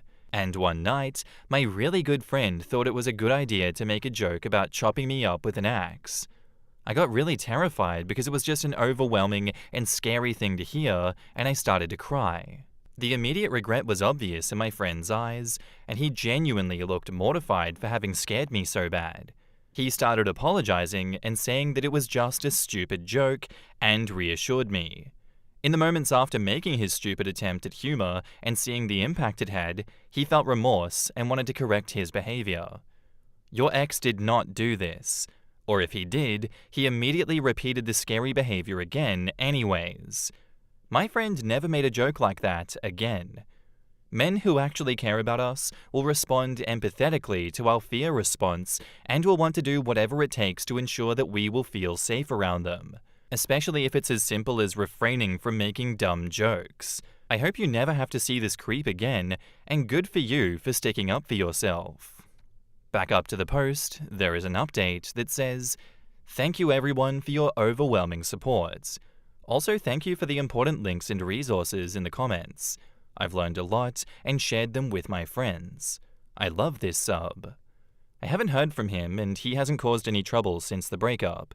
If anything comes up, I'll update this post. We don't really get an age for the woman writing this post, but I'm gonna guess that it's like early 20s, because I think the common sense thing is to assume that people get enough sense to be like, they won't listen to me, they won't shut up about stupid shit that I've asked them 1,000 times before to stop mentioning. But the usual jokes that you want them to stop talking about are not like straight up murder and dismemberment. I just have to give so many benefits of the doubt because I'm curious why Opie isn't just talking about this with her friends and being like, he keeps joking about murdering me. And what the hell is up with the roommate saying, you should just talk it out with him and give him another chance because I can tell that you really like him and he really...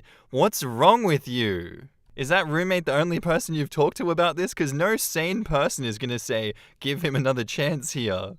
Any sane person's going to say he's a lunatic, get the hell away from him at best, and he's actually going to murder you at worst. I just feel insane sometimes reading these posts. And now, onto the update, 11 months later. I hope I'm not breaking any subreddit rules by posting an update, but I thought that this sub would like this update from all the feedback that my original post received and all the messages that I read requesting an update. Thankfully, I've moved across the state since then and have not seen him since. The last time I spoke with him, over the phone, I made it very clear several times. You promised that you would stop making jokes about murdering me, but then you did it again. You realize the greatest threat for women is being murdered by their boyfriends and husbands. They are most likely to be killed by men they know. And he says, hey, OP, fuck you. What a psychopath. Actually, no. Fuck you. What a great defense. What a cool, normal individual. You should give this guy another chance, actually, OP. So I hung up.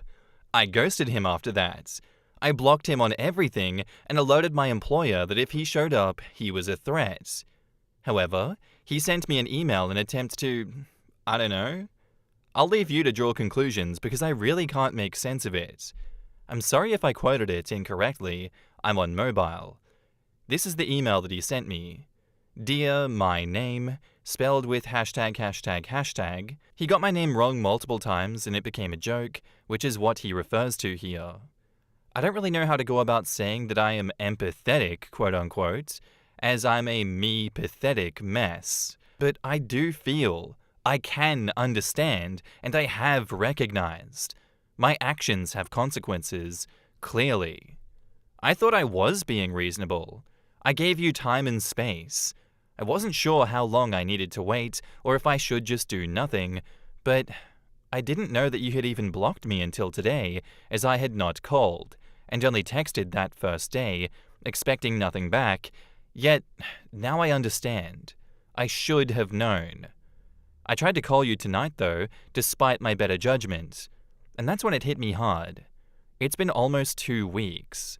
I know you don't want to be in a relationship with me, but I wanted to end this civilly. I could hope at least. On terms that we both could live on, amicably, or me, since I didn't have a choice. That terrible night was booze-ridden, and unfortunately for me, the end of us. I didn't get any chance. But I made my choices, and I was cut out of you, like the cancer I became, regardless of how much I remember, due to my memories being cut down by Irish whiskey, and I hazed focused. You ghosted me. Now I know how that feels, as I have done that to others. I deserve this. It's interesting because you mentioned to me that I never had to change my number in my last relationship over 5 years ago because all I needed to do was block them. Damn. History not only repeats itself, but can be fucking ironic. I lost one of my best friends. I lost you. I've been hurting, OP. This is even worse. When I realized you don't even want to communicate with me, I would ask, why? But I know it's because you hate me. What you think of me, what you think I am. Who likes Andrew Tate? Nobody. I embody that nobody. I am hate. I am Tate. I obviously have a lot of growing up to do. I wasn't aware of just how much. I do not regret you, or the experiences I shared, which were awesome, and different than all the treasures that I'd experienced with another soul. We had so much in common, and yet the few things we didn't shaped itself into a shadow that blocked our light. Your light. I regret not realizing that perhaps I was just not ready. You are so beautiful and awesome, OP, and I hate hurting you in any way, especially since you deserve so much love. And instead, I gave you fear. You, however, only gave me happiness. You made me feel wanted, so much so that it blindsided me. I haven't been that happy in a very long time, and maybe that's why I fell for you so hard so fast, as I had been in the dark for years, and your essence got me as high as a kite. I could see the sky for once. I was flying. I had been grounded since I lost my wings a few years ago, and it showed. I started sinking in the sands of time, in bottles, in gates drowned by fears. My brother lost a friend because of me. I lost because of me. I may be a good person that does bad things, but I did a bad thing to a good person. It scares me to think that when we do, and it will inevitably happen, as it's a small town, run into each other, you will fear me, and I will fear you. I don't want that, but I made my grave, and I suppose I need to sleep in it. I will not call you again, as I did tonight, as much as I want to. You can always call me, but I'm aware that this is about as real as my dreams coming true. I have respected your space. I haven't tried to suffocate it or breathe your air. I just wanted to bury myself with a little dignity today, considering that I must be public enemy number 1. I'm embarrassed to admit that running into your roommates or even co-workers makes me feel uncomfortable. That I did to myself and you. I'm sorry, OP. I don't know what else to say. I know you'll find someone, sooner or later, who will treat you with respect and make you feel loved, but I am not him. I failed. But you will have that. As much as I don't want to think of it, and you deserve it, as much as I didn't commit to that. I know you think that I don't love you. You can ghost me, you can not respond. I don't think you will anyways, and maybe you won't even read this, which is okay. I needed to say my piece to rest at sea. But you can't take away how I felt or how I feel at all. Maybe that was the problem. I was too much. You thought I was just a blimp in time anyhow, and now that blimp can finally sink in time. Edit, thank you for all the support. I love this sub. No way he will ever hear from or see me again. I now live in a new town, new home, and with a great man that respects and appreciates me. In the comments, someone says, people talking about this man being a sociopath, psychopath, and narcissist, but to me, he sounds like a generic boy that's trying to verbalize his emotions for the first time. I don't know how old he is, but it reads like the letters from my first boyfriend at 20 years old, trying to be poetic and funny and failing at both, and just word-vomiting emotions without fully understanding them. Yeah, that's just a normal dude learning that his actions have consequences for the first time. And OP says, he's like 40. Another commenter says, I'm so glad that you're safe. I have wondered about you from time to time. OP says, thank you. I'm doing great. Another commenter says, this reminds me of how an ex responded to me many years ago when I broke up with him. I broke up with him because I started getting this weird gut feeling that I didn't feel comfortable being alone with him, and he was getting very possessive and a bit manipulative. I even had a close family friend reach out to me and hesitantly share that she was not sure why she was worried about me being alone with him. He responded, via texts, by trying every manipulation tactic in the book, from telling me he was sobbing and to please take him back, to saying that I had just been using him and was a liar, to telling me he didn't know how he was going to go on with his life. His reaction made me realize that I absolutely made the right choice. OP says, thank you for sharing. It's so important to trust our instincts. Another commenter says, him talking about alcohol makes it make sense. All the more reason to keep him blocked though. If he's making those jokes while drunk, there's a non-zero chance that he actually did fantasize about killing and dismembering you or someone else. And OP says, most of the time when he made the jokes, he was totally sober. I read through your first post. The dating phase is when you get to know somebody. Take your time to do that before more commitment. He's a nutcase. I doubt he ghosted anybody, and he's trying to say things that make himself look better. And OP says, we weren't together for long. I was initially attracted to him because he was cheerful, happy, charismatic, kind, considerate, and handsome, but then the mask fell off. Jesus, this 40-year-old that's still in the talking/dating phase jumps straight into murdering and dismemberment jokes. Jesus Christ. There has to be a 20-year age gap. There has to be. Come on, no one would be, cool with that in such an early dating phase.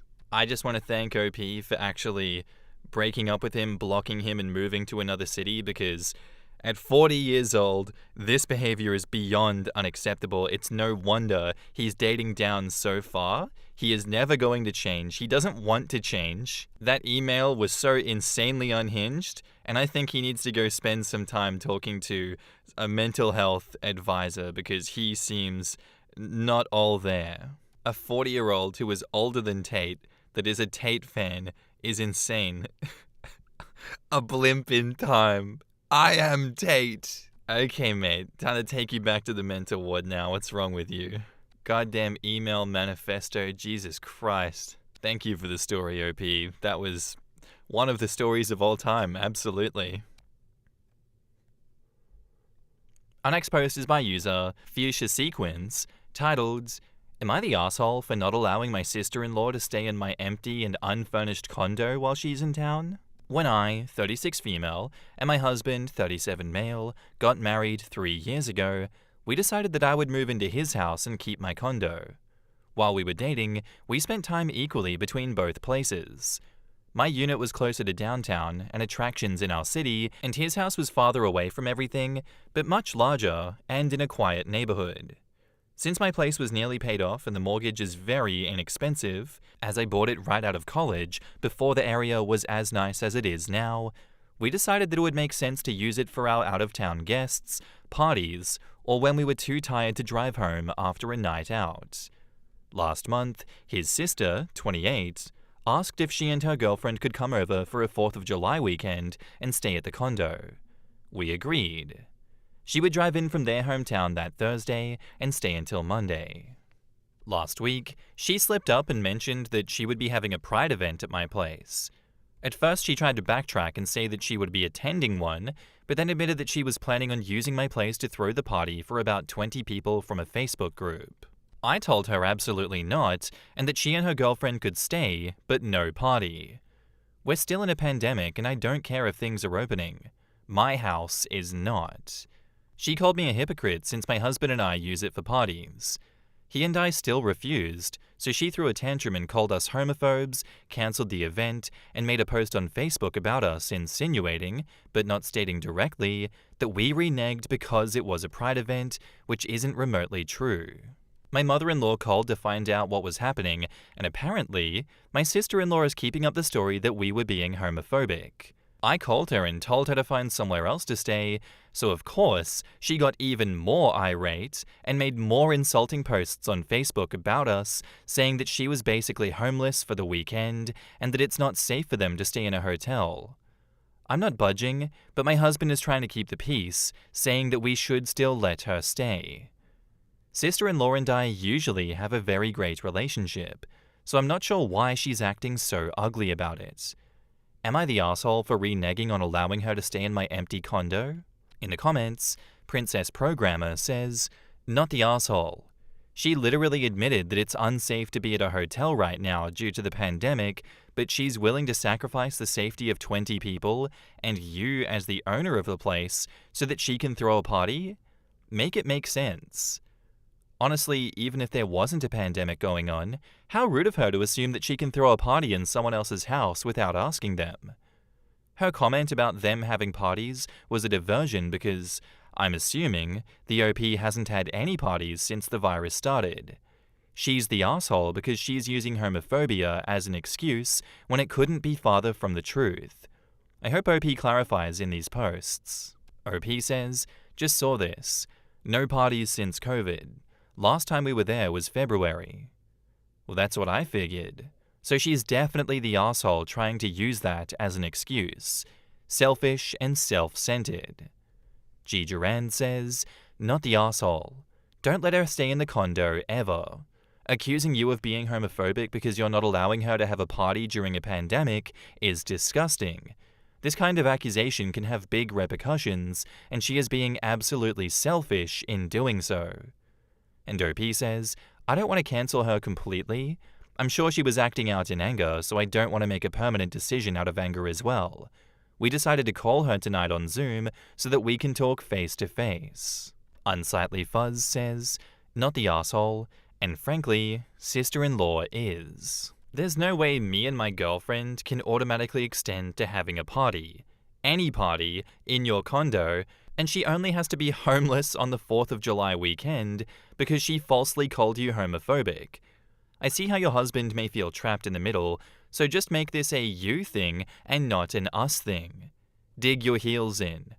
Eventually, sister-in-law may learn that you are a reasonable person, or maybe sister-in-law is going to turn out to be someone who uses people a lot." OP says, "I think this is driving me crazy because she isn't normally like this. She's a sweet girl, and I've known her since she was a teen. She's not normally a user, so maybe I'm trying to figure out what made her lash out like this. It came out of nowhere." Unsightly Fuzz replies, "Well, maybe her girlfriend put her up to the party idea, and then once it was announced on social media and she had to cancel the plan, it embarrassed her in front of her friends." OP replies, "I hadn't really thought of it like that. I was more focused on being angry at her calling us homophobic than thinking about why she was being crazy." Edit, "She accepted the calendar invitation for us to talk, so I'll update later. She sent my husband a text that said talk to you soon. Didn't send me anything, but accepted my invite, so hopefully it goes well." What she did here is a quick way to lose all trust from you two. You don't just get to stay in a condo downtown and then throw a party there, like regardless of if it's the pandemic or not. Didn't even ask if they could throw it. They lied by omission and then it accidentally slipped out and caused this whole fuss. And then obviously I'm beating a dead horse here, but yeah, to say, oh, it's actually the homophobia and I'm gonna slander your name to everyone online that you're being homophobic. That's just such a quick way to get cut out of the good graces of OP, or from like their perception of you being family entirely. Like, if you're gonna talk shit, go behind my back, drag my name through the mud, you're no longer family. You've lost family privileges. Honestly, good on OP for extending the olive branch and trying to mend the bridge in this instance, because I would be insanely pissed off if this happened to me and I wouldn't want to do the right thing because of how upset I would be about being slandered. But having a reasonable partner that can help talk you down in instances like this is invaluable. I think you're not the asshole at all for your actions, OP, and you're a bigger person than me right now, that's for sure.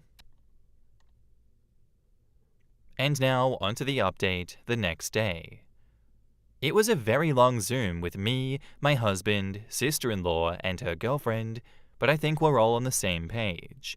I decided to let her talk first, and apparently, she took me saying, "I don't want those people in my house," to mean something way different than what I intended.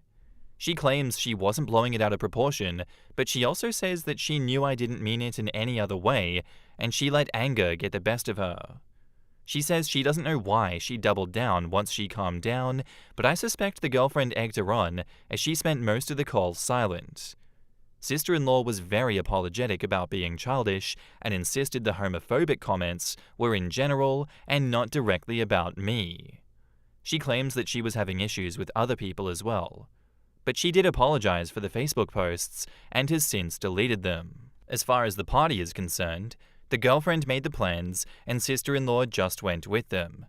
It went from being a couple of people for dinner to something bigger, and they were both trying to save face, not realizing or caring how it made my husband and I look. She says she understands the invite being revoked and hoped that I would forgive her. I apologized for using the words "those people" because I do understand that it can be offensive. She and her girlfriend decided that they still would be coming in next week and that they would shorten the trip and pay for a hotel or Airbnb. I'm not sure if they still plan on getting together with their Facebook friends, but I did add my 2 cents and told her that it was a dumb idea. She laughed it off, but something tells me that they're planning on hanging out. We changed the subject immediately after the tears and apologies. I'm glad we spoke. I'm still not completely okay, but I feel much better about sticking to my decision even after she cancelled the party. In the comments, Weasel Panties says, "It is absolutely out of pocket, even without the pandemic, to throw a party in someone else's home without asking. Like absolutely inappropriate levels of entitlement and overstepping." What's eating me alive is them throwing a party during the pandemic at someone else's house, behind the homeowners' backs no less, lying to them about it, trickle-truthing about it, making OP and her husband drag it out of her, throwing a fit and calling them homophobic about it, posting all of this on social media before they even had a rational conversation about it, and still expecting to be able to stay in the home after that, and then after all of that, she throws her girlfriend under the bus with, "I don't know, she planned it, I just went with it." Sister-in-law is hot garbage, and I would cut her ass off so fast, regardless of the lukewarm, milquetoast, see ya apology. They didn't even publicly apologize for their accusations, so I bet there's people out there who know them who think that OP is homophobic. And God forbid those posts are public. It would be easy to connect OP to that with a quick Google search. I wouldn't cut her off, I'd just remember that in the future. Bingo. Forgive but don't forget, and use these actions to influence future decisions regarding sister-in-law. Quote, "As far as the party is concerned, the girlfriend made the plans and sister-in-law just went with them. She says she doesn't know why she doubled down once she calmed down, but I suspect the girlfriend egged her on and she spent most of the call silent. It's absolutely this. Girlfriend was taking advantage and sister-in-law didn't want to rock the boat and went along with it despite knowing that it wasn't a good idea and it's something they should have asked for permission first. And since she's the point of contact, she had to speak as if it was also her idea and there is nothing wrong with what they wanted to do. I can bet that's probably a running theme in their relationship. Girlfriend wants to do something and sister-in-law just goes along with it or gets coerced despite better judgment. It's just that this time, it resulted in backlash and blowing up in their faces. Honestly, there's so many different ways this can go, and I don't think we can really know unless OP comes back with another update, which I doubt they will do. It's been 5 years. Saying, "Oh, it was actually the girlfriend that was the problem all along. Oh, it was actually sister-in-law's idea and she was just scapegoating." To me, it's just one big game of he said, she said. But given how all of this played down, I think there's a very good chance that the girlfriend is being controlling behind the scenes, and I'd go as far as to say the girlfriend might have even been the one to post on social media, if that's the case. I'm gonna guess, given the fact that OP is giving sister-in-law the benefit of the doubt, it is uncharacteristic for the sister-in-law to go slandering someone online like that. Otherwise, I imagine OP would have mentioned that sister-in-law has a habit of doing this. That's why I think I'd put money on the fact that all of this was the girlfriend's doing and the girlfriend is the one that posted online. And of course, there's no actual accountability here, guys. There is not going to be a public apology for the slandering of OP. Surely someone that publicly blasts lies out into the world should have the same energy for retracting those statements and apologizing publicly, right? The apology should be as loud as the disrespect, like, let's be for real here. Anyway, thank you for the story, OP. I hope you're doing a lot better after that fiasco, and I appreciate you nonetheless. Am I the asshole for telling my mother to stop telling people the story behind my name? I, 15 male, and my mother, 39 female, have similar names due to my mother naming me after her. I don't dislike my name at all, but the story behind it and how my mother constantly wants to tell it to the world is the problem. For backstory, I'm her second child, and for her first child, my older brother, 20 male, she wanted to know his gender, and she found out and named him. For me, however, she decided to keep it a surprise. However, she, for some reason, was confident that I would be a female and was dead set on naming me after her. Her name is Alexandra, so she would have named me Alexandra as well. Fake names. When I came out male, she simply named me Alexander, fake name. However, she would constantly tell everyone she befriended, if we were together, the story on how I was named. It embarrasses me to no end, and I've told her over and over to please not tell that to every new friend her or I make. She told all of my friends' parents the story, despite me asking her not to tell them. She wants to meet my friends' parents for the first time if I want to sleep over, for whatever reason. This all boiled down to Thursday, when my mother and I went to the grocery store, and as we were leaving, a duo of charity workers came up to us to ask if we were willing to donate to their cause. My mother, being the social butterfly that she is, sparked up a conversation with them. As the two introduced themselves to us, my mother followed suit and, of course, told them the story that I dreaded she would. My name is Alexandra, and this is my son Alexander. He was supposed to be a girl and take my name, but he came out a boy, so I named him after me. I got a bit angry and told her, I really wish you wouldn't tell every stranger you meet on the street that. It makes me feel embarrassed and mad. It got silent, and my mother's face twisted, and just told the charity workers that she'll donate next time and started walking to the car. The car ride home was silent, and when we got home, she told me that I really embarrassed her back at the store and that I should have told her something after we got in the car, that I didn't like her telling the story. I've said to her that I've told her repeatedly that I don't like her telling everyone with a pulse that she befriends that story, and that I got fed up with her blatantly ignoring me and my request to stop. She just told me to go to my room and to not come out. She, of course, told everyone in my family what I did, and my stepdad and grandparents said that I shouldn't have embarrassed her like that, and to apologize to her. My brother and best friend told me that I was right to call her out, since I've told her so many times to stop embarrassing me with that story, and that she needed to learn from what I felt. I do feel bad, and want to apologize and talk to her, but at the same time, I still feel like I'm right, and that she needed to feel what I feel. So am I the asshole? In the comments, KBG says, not the asshole, because I think if a parent is repeatedly doing something that upsets their child, they should endeavor to stop doing it unless it's a safety issue, so definitely not the asshole. I am curious though, which part of this is embarrassing? Is it your mum being friendly and chatting to strangers? Is it being named after your mother? Is it because she got your gender wrong when she was pregnant? I think it's pretty cringeworthy when people name their children after themselves, but apart from that, this feels like common parent problem. Most adults with teenage children are confident enough in themselves to chat to people and make small talk, which is what this is. It's not embarrassing or significant for either party. Most teenagers aren't as comfortable with small talk, either making or receiving, and find themselves being embarrassed by their parents making it. That feels like part of what's going on here. As for wanting to meet the parents of your friends, that's normal and expected and good parenting. They're responsible for you and need to do their best to ensure the adults whose home you're visiting are as safe as possible. I do the same, and my parents did the same, as did the parents of my friends at your age, particularly if sleeping over. And OP replies, "What I find embarrassing is just her needing to tell that story to people when she introduces us. I don't mind being named after her at all. As for her meeting my friend's parents, I didn't even think about her just wanting to make sure that they were responsible, but it makes sense now that you say it like that." Flimsy Fee 8449 asks, question, why does it embarrass you other than because you're 15? 15-year-old you will get embarrassed about stuff, and 25-year-old you will have zero idea why. Lots of hormonal angst can be avoided if you can tell the difference.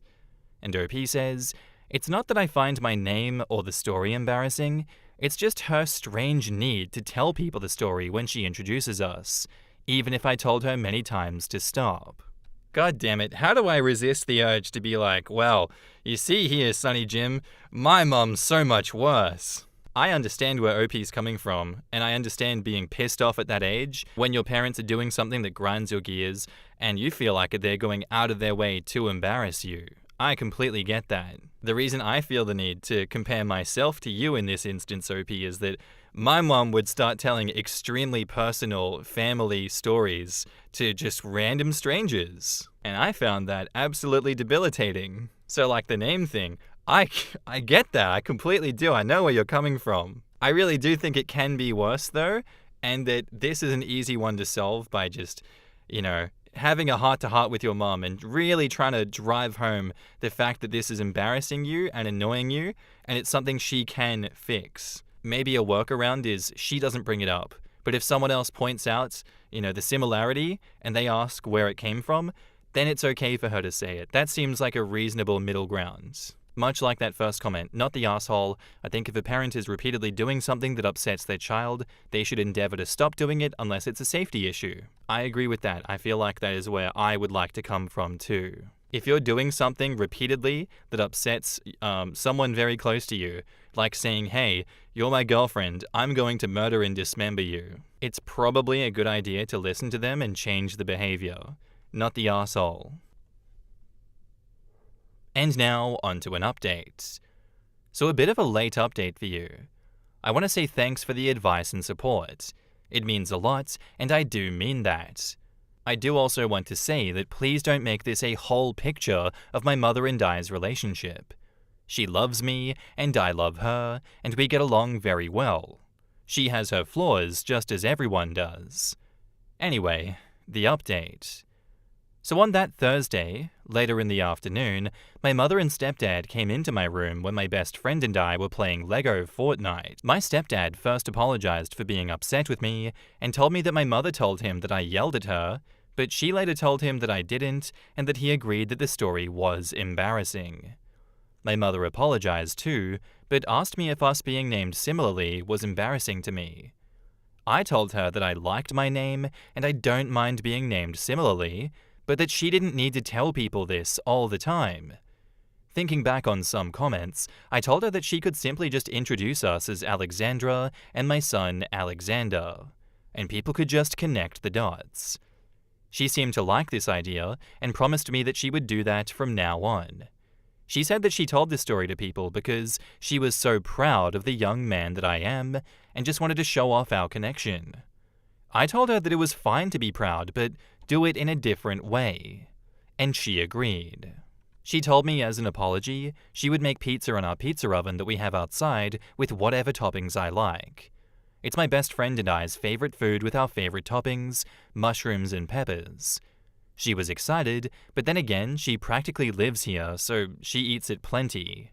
I agreed. Not an exciting update, but a hopeful one nonetheless. Thank you again for all the support, even the ones who said that I was the arsehole. I did read all of them. In the comments, Tylerific says, I could see this being really exhausting for 15 years. I'm imagining every conversation when OP's mum met someone at the grocery store, church, school, etc. went exactly like he said. Stranger, your kid is so cute. Mum, yes, this is Alexander. I'm Alexandra, and he was supposed to be a girl because I wanted to name her after me. Instead of, yes, this is Alexander, and he just started walking. He just learned how to ride a bike. He plays sport, instrument, etc. He's starting middle school this year, etc. Having your mum introduce your identity primarily as not a girl, like she's so expected, and almost her exact name for your whole life has to suck. I wonder if this really is the mum's only overbearing quality. Also, it's not an interesting story at all. It kind of seems like it would be obvious where the name came from. Wow, a parent who apologizes? What's that like? Damn, wouldn't that be nice? Also, on top of all of this, constantly hearing your mum say he was supposed to be a girl. It's just, he's not what I wanted. He came out wrong. I want a refund. Even if she consciously doesn't mean it like that, it's like a subconscious beating that you're getting. Just constantly being reminded that you're not what your mum wanted. Oh yeah, I'm really proud of you. I love you. I'm so proud of everything that you're doing, but the only thing I care about is the fact that you're not a girl, so I'm going to remind you that every day and tell everyone that. Also, why did she tell the stepdad that OP yelled at her and then changed this story? There's just so many red flags in her behavior. She doesn't sound like a great person. This sounds like the apology and the true story was dragged out of her by stepdad, who probably recognized she was lying. And I'm assuming he got her to this place of changed behavior and apology. I'm picking up covert narcissist vibes. Not like full-on narcissist, but definitely some sprinkles of narcissism in there. Thanks for the story, OP. Hope you're doing better these days. Sorry you had to go through all that. That's like a canon event for you. Hope all is well now. Our next post is by user Chaff Champion, and it's titled, "Finally found out why my friends don't want me going on my date tonight, and I'm pretty annoyed." For context, I'm 35 male, and my date is 43 female. We actually met because she's in a hobby group with my mum, and she encouraged us to go out together. Two of my friends and their girlfriends didn't approve when they found out. At first, it was because she was a few years older than me, and because she's a friend of my mum's, but after pointing out that at our age, 8 years is not a big age gap, and my mum was supportive, they just called it weird and creepy to date her. Oh, brother, these friends stink. Eventually, after everyone else I asked seemed confused about the problem, like I was, they came clean and admitted that they had been talking to my ex that left me a year ago, and she had been missing me. My ex is friends with the two disapproving girlfriends, and they've all been planning to try to get us back together, like some kind of trashy romance plot. My ex left me after we were together for a year because she just didn't feel right about our relationship. It hurt like hell at the time, but I've moved on. I've run into her a few times and been polite, but I have no interest in a relationship or even a friendship with her. She's not part of my life anymore, and I'm keeping it that way. My friends made me feel like I was crazy and weird for wanting to go on a date with a woman that I get along with. We've hung out a lot in other settings, just not a date yet. Also, they could try and force my ex back into my life. Ex texted me this morning asking if we could meet up and talk, and I told her that I wasn't interested in anything that she'd have to say and that I'd like to keep my distance from her. I'm also putting some distance between my two friends who are playing along with their girlfriend's stupid game. On the plus side, I'm really looking forward to our date tonight. Dinner, drinks, and a walk through town to enjoy the nice weather that we're getting. In the comments, ThrowCharles12 says, "Trying to manipulate you into cancelling a date because they care more about the feelings of the girl that dumped you doesn't really sound like something real friends would do." And OP says, "Yeah, I was pretty disappointed that they were willing to play along with all this. They aren't my closest friends, so I'm strongly considering just moving on from them completely." That's fucking weird, man. I would be pretty upset if my friends were conspiring with my ex to get me back with her and shitting on my chance to find something with someone else. This sounds like something a bunch of 20-year-olds would do.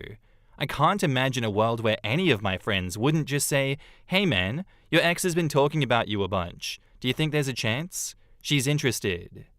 This all sounds way immature and weirdly conspiratorial. I know Reddit is always burn the bridge, divorce, leave, kill the dog or whatever, but I would really reconsider these friendships. It's one thing to try and put you two in the same room. Still weird, but alright.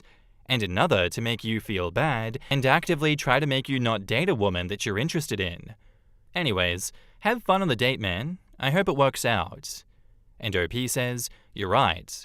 It was absurd that they did all of this instead of just letting me know that she was interested. I would have said no still, but at least then it would have been done then and there, and there wouldn't be any drama. Now they're my ex-friends, and I think it's for the best. Birthday Infamous says, I feel like if you're in your 30s dating someone older than you, the age gap thing doesn't matter. Regardless, this is a really weird thing for your friends to do. Once you're both past 30, you're both grown-ass adults. Your relationship is your own business at that point. If OP is happy spending time with the lady, then he's probably better off than with the drama crew. Your ex has decided she is now willing to settle for you. How dare you not be available for her? Screw that. Go enjoy your date and see how things go. This is exactly how I would read the ex. She thought the grass would be greener, and now time and nostalgia has made her rethink. There's no reason to think that she wouldn't just do the same shit if you started dating again. Good for you for moving on. I loved that they tried to use the problematic age gap thing as like another reason, being like, oh, it's a friend of your mum's, bad vibes, an 8-year age difference? She's basically a predator, dude. What a problematic thing. You should get back with your ex. That'd be like much cooler than this person that is not double-crossed you like the ex. The one that dumped you on the street like a boring toy that she's no longer interested in. I'm with everyone else on this one. I think you should get rid of the friends as well. They may well accept the fact that you're not getting with the ex and you're going to be with this woman, but I don't think that they're going to accept you in this woman's relationship. I think for them it's always going to be weird and always a point of contention. If they were this willing to work together to stop you from getting in that relationship, who's to say that there's going to be good faith going forward? And now onto the update a couple of hours later. Just got home, did not expect this much support. I figured I'd let anyone finding this later or checking back in know. The date went very well. Haven't had a first date go that well, I think, ever, to be honest. Second date has already been planned. I'll be cooking dinner, and we'll both be watching a few terrible movies that we both share a love for. As for my crappy ex-friends, I've already told them that we're done being friends. Luckily, they're a part of a separate social circle from my main group of friends, so it's a very easy breakup process there. Ex tried calling me. Went ahead and blocked her everywhere that I could think of. Not letting those idiots ruin an otherwise amazing night. Thanks again for everyone's supportive words. I know I made the right call, but it's nice to be validated, you know? And now onto update 2, 4 days later. Wow, this got a lot more attention than it deserved. Came back to hundreds of messages. People wanted to know about date 2. It went just as well as the first date, I would say. I made a chicken palm and she got me my favorite cider to drink. We watched Velocipasta because that movie is truly art at its finest. She's an incredible woman, and now we're official, so I get to brag about my awesome girlfriend to anyone who will listen. She's confident, smart, funny, gorgeous, and she knows what she wants. She's very straightforward, which I appreciate. Obviously, it's way too early to tell what the future of this relationship looks like, but for now, I'm happier than I've been in a very long time. Also, my mum's being smug as hell and teasing me relentlessly, but my girlfriend's getting it even worse because mum and the girls from the hobby club are all ganging up on her. It's all in good fun. I just think they haven't had much new relationship gossip in a while. Ex, her friends, and my 2 ex-friends seem to have accepted the breakup, and I don't expect them to show up knocking on my door demanding that we hang out or anything like a few people suspected. With those friends out of my life, I'm no longer likely to even run into my ex, as I only ever saw her when hanging out with those particular friends. Might see her at the store, but even that's unlikely because I go at odd hours to do my shopping. That's it. No big fun drama. I'm happy, girlfriend is happy, family and friends are happy, and life is good. Thank you for listening to me yap about my love life on the tail end of a post that I wrote just to work off some steam. In the comments, imagine being those friends. Imagine meddling with your friend's life because their ex, who walked away, wants to undump them. They're like 15 years too old for this. My thoughts exactly. They're presumably all in their 30s. This friendship breakup is likely overdue. X probably realized how hard it is to find a decent one and wants to crawl back. Good for OP, shutting that down and ditching those drama mongers. And the ex dumped him first based on what I assume was bad vibes. What could that mean? Fuck if I know, but all I see is immaturity and a lack of commitment, wanting to get away at the first sign of a downturn. I just want to point out that this is a shining example of a very appropriate age gap. Both parties are independent adults at comparable life stages. They both seem to have a good sense of what they're looking for in a partner, and there is no power imbalance. Yup. The only thing that could maybe be an issue is that she's friends with his mum, and that could be awkward regardless of how things go. But even then, everyone seems down to earth, and it doesn't seem like it's anything problematic. Honestly, Velocipasta, Chicken Palmy, and a bad friend group being dumped as well, I don't see the problem. I think OP just gained a substantial amount by the update of this post. Congratulations, OP. Thank you for the wholesome post. Go take your positive, lovely life updates somewhere else, away from this cesspit, please. I can't stand all the happiness. I'm kidding. Again, very, very happy. It was a beautiful story. I needed that. And I hope you guys have a lovely future together, for whatever it brings you to. My boyfriend doesn't want to marry me because I'm an immigrant. I, 29 female, moved to the US 7 years ago as a grad school student from Indonesia. I met my boyfriend, 30 male, a few months after I moved, and we've been together ever since. My boyfriend is a US citizen. After I graduated, we had a serious discussion about where our relationship was headed. I made it very clear that I wanted to eventually get married and have children. My boyfriend echoed the sentiments. I remember asking him if he saw that happening with me because I didn't want to be in a relationship with no future. He told me he loved me and that we were definitely headed in that direction. As of last week, we've been dating for 7 years.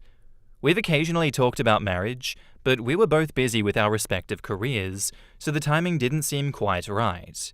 However, recently, my company announced that there's a chance that my department's work will be outsourced.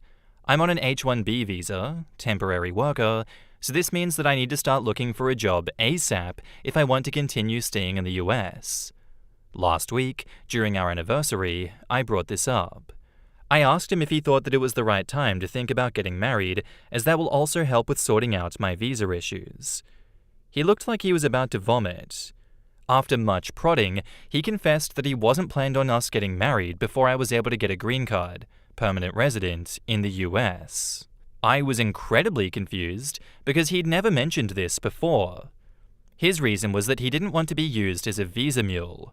His words, not mine, by me, and that he wanted to make sure that I married him because I loved him and not because it was a ticket to getting to stay in the US, which can only happen when I get a GC. It took me a while to process what he said, and I asked him if he'd be okay to move to Indonesia with me, which he wasn't. I did not react well and ended up leaving because I couldn't deal with what just happened. I am still in disbelief. I started dating him because he was the kindest, most thoughtful, and generous man that I'd met. I now feel like I wasted 7 years. While the visa issues are certainly a problem, I didn't date him with the intention of making him my safety net. I cannot believe that even after nearly a decade together, he doesn't know what kind of person I am. I feel like this relationship is possibly over, and it hurts. It hurts so much. In the comments, Sonic Master XYZ says, "That's a really messed up thing for him to do. If it's not clear to him after 7 years that you love him, then there's something wrong on his end. Immigrant status should not matter, it doesn't define you." I'd use your phrasing during the breakup. I made my life goals very clear to you, and you led me along. If it's not clear to you after 7 years that I love you, then we can't continue. Immigration status does not define me. It should not matter. But if you cannot get past this issue, then we have no reason to be together. Seriously? If you were using him, wouldn't you have pushed for marriage much sooner? Like right after you graduated? Unbelievable. I am so sorry. He's a complete asshole for saying that. I really want to believe that there is something else going on and he spoke out of his ass and feels terrible about it, but I don't know him like you do. You need to decide if having a larger conversation is worth having before sending the relationship to the grave. This might just be an excuse. It's difficult to imagine any sane person would think their significant other of 7 years, a lifetime in modern-day relationship longevity, played such a long con to wait 7 years to use their significant other for immigration. 7 years is almost a decade. It's a very long time. Why did he invest 7 years in this relationship? Most importantly, how can he be okay losing OP to immigration expiry? This is just one of those unfortunate relationships where it sounds like someone gets strung along for 7 years and lied to. I don't know what to say. I'd be disgusted if I was in your shoes, OP. To have the wool pulled over your eyes and be told that you're just in it for a green card after all that time, like Jesus Christ. At this point, is the relationship not doomed? Because even if you can smooth things over with him right now, how can you stay with someone who thinks the worst of you? Whether someone told them this or not, is this not like the cement block that broke the camel's back? This just sounds like him breaking up with you without directly breaking up with you. And now onto update 1. A few days back, I made a post about how my boyfriend of 7 years didn't want to marry me because I was an immigrant on an H-1B and he didn't want to be a visa mule. I got a lot of wonderful comments and DMs. A few trolls too, but that's expected from Reddit. Because the thread got locked and the post was subsequently removed, I was unable to respond to anyone.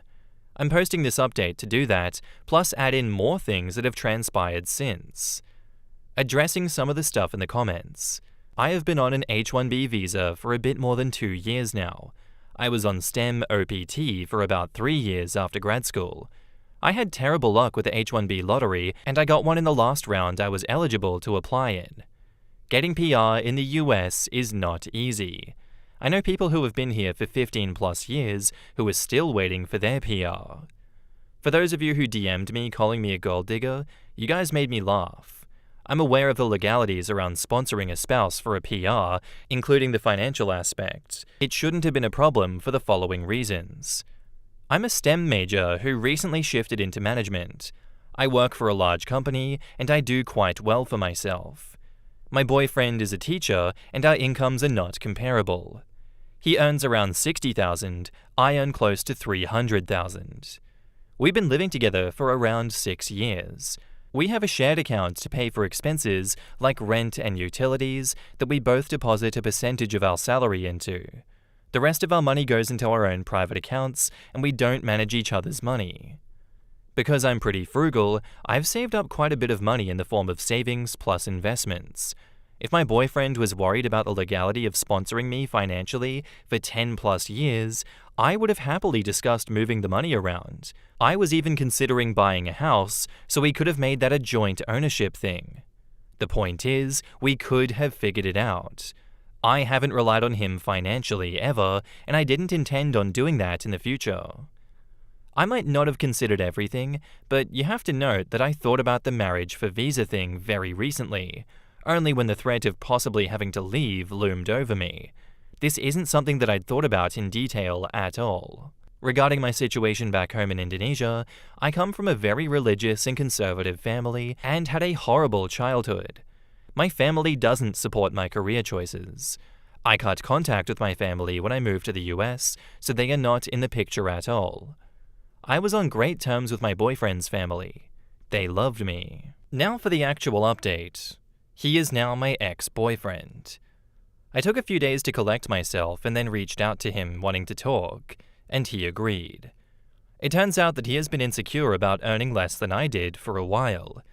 Apparently, his friends have been poking fun at our relationship, calling me the sugar mummy because I take care of most of the expenses. He never told me this until now. He apparently didn't feel like an equal because our pay differs so much, and started feeling that I was only with him as a quick way to get a PR here. I was speechless. I couldn't believe that his friends gaslit him into doubting our relationship. I reminded him how he had supported me when I was in grad school, like getting me groceries when I had little money to spare, allowing me to stay with him rent-free in my last year of grad school to help me minimize expenses so I didn't have to take out a loan, letting me use his car when I was attending interviews. I told him that he did them because he loved me, and me taking care of the majority of household expenses, since I started working, is my way of paying him back for all of the things that he did for me back then. He said that he gets what I'm saying, but also that he didn't expect me to start earning more than him straight off the bat. I asked if there was any chance he would consider going to couples therapy, like some of you had suggested, and he declined because he didn't think that he was being unreasonable. He said that he wanted to be a provider in a relationship and that he didn't feel like one in ours. So there's no going back from this unless I quit my job and found another that paid substantially less, which is not going to happen. Well, long story short, we broke up. His family is in disbelief. They were hoping that he would propose soon. I've moved into an Airbnb for now. A little bit of good news to end this update with. My company offered me a similar role in a different department. However, this is based out of France, and there's a small decrease in pay. I've always dreamed about living in Europe, and I've accepted this offer. I've signed the relocation agreement, and I'll move there in the next 8 to 12 weeks. A few comments. People took apart my update to point out a discrepancy. I first said, I haven't relied on him financially ever, and later, I reminded him how he had supported me when I was in grad school. I'm sorry for wording my feelings poorly, causing this confusion. I never asked or expected my ex to help me buy groceries or house me. I moved to the US to pursue a tech MBA from a top 20 school and had scholarships and student loans that were going to help me cover the cost of tuition plus living expenses. So at no point did I need him to help me. I knew I was going to have a financially difficult time for 2 years, and I was prepared for this. My ex, however, did not like that I was eating cold sandwiches and instant ramen most of the time and would bring me some groceries, vegetables, frozen food and the like, because he wanted to make sure that I was eating well. He was also the one who proposed the idea of me moving in with him because he wanted us to live together and also thought that it would lower my stress levels. He was an extremely kind, considerate, and generous man, and it was one of the reasons that I fell in love with him. I am extremely grateful for his support, but I wasn't relying on it. Had he not done any of the above, I would have managed. And now, onto the second update. I'm back with an update after about a year of moving to France. My previous posts are on my profile if you guys want to check them out. I absolutely love it here. The language barrier is very real, but I'm taking classes, and the people around me have been incredibly helpful. I've spent the last year experiencing all the good things that Europe offers. I've visited multiple cities in France, the Netherlands, Belgium, Spain, Portugal, Switzerland, Denmark, Germany, and Luxembourg. I cannot believe how gorgeous all of these places are, and the more time that I spend here, the more I think about how fortunate I am to be able to experience this. I'm soon traveling to Italy, and I'm excited about everything. My work-life balance is also incredible.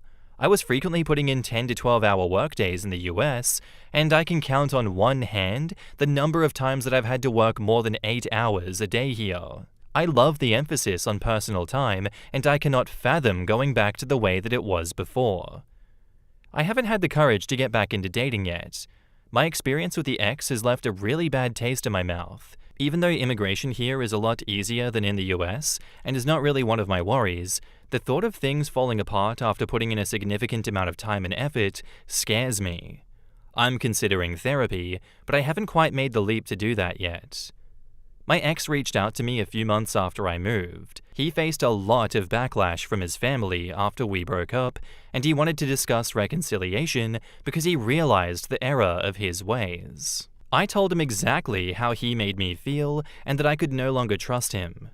I had decided to move on and advised him to do the same. He's had to downgrade his lifestyle, as he could no longer afford to live the same way that we did, and I could tell that it made him unhappy. I'm not gonna lie, I did feel a pang of guilt and sadness after our conversation, but it is what it is. I got a bunch of DMs asking me what I do. I have an undergrad in comp science, and after a year of working, I decided to pursue an MBA. I was fortunate enough to get into one of the top 20 B schools with a scholarship that reduced my tuition by about 30%. I got into tech consulting initially and then switched to product management after a couple of years. And now, onto the final update. It's been 3 years. I now live in the Netherlands. I switched over to another company last year. It's cold and wet most of the time, but this summer was glorious, and at times, hot enough to remind me of home. I went through therapy for a few months, and I must admit that I was not fully committed to it, but talking/venting helps a lot. That, and distance, and time, has definitely helped me heal. It's a bit hard making friends in the Netherlands. Most people seem to want to stick to their existing social circles. I've made a few friends through the expat community, but these friendships need more time and effort to become something worthwhile. I'm trying to date now. I signed up on a bunch of dating apps. Haven't really had a lot of success so far, but I'll keep putting myself out there. I still miss my ex sometimes, especially on days when I'm unwell, because it reminds me of how he used to take care of me and make me congee. I miss being cared for. And no, I have not reached out. That chapter is truly done. I got a cat. She's a very loud girl. I'll add a photo on my profile. Life is kinda good, I guess. I need more friends. Signing off. In the comments, Natty Bird says, honestly, this is probably the most realistic outcome of everything. OP still misses her boyfriend sometimes, who she dated for almost 7 years, and has struggles fitting in with a new culture. I do hope she's able to find a friend group. I've heard from friends that it's really hard to do that in the Netherlands. Maybe there are hobby groups or clubs.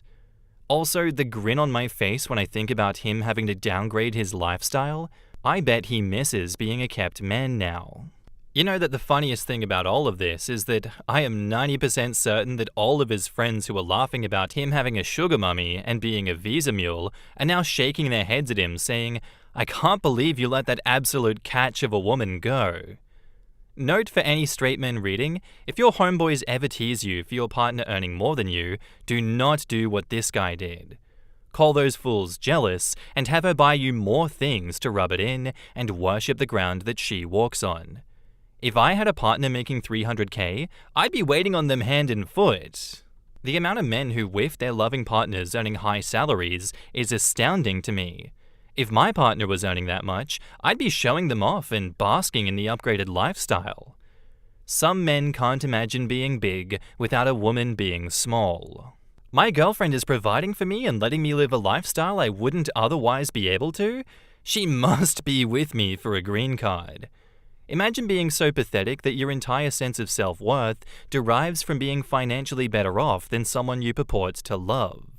I just don't get it, and I wanted to talk about it when OP mentioned it, but I held my tongue until now, where I speak most often. But why did he choose to be a teacher if he wants to be the breadwinner of the household? Like, is it not just a common understanding at this point? Like, everyone knows that if you choose to go into teaching, it's more so for the passion of teaching than the generous financial reward that you just don't get? That's my perspective, and that's how I have perceived teaching in the modern age.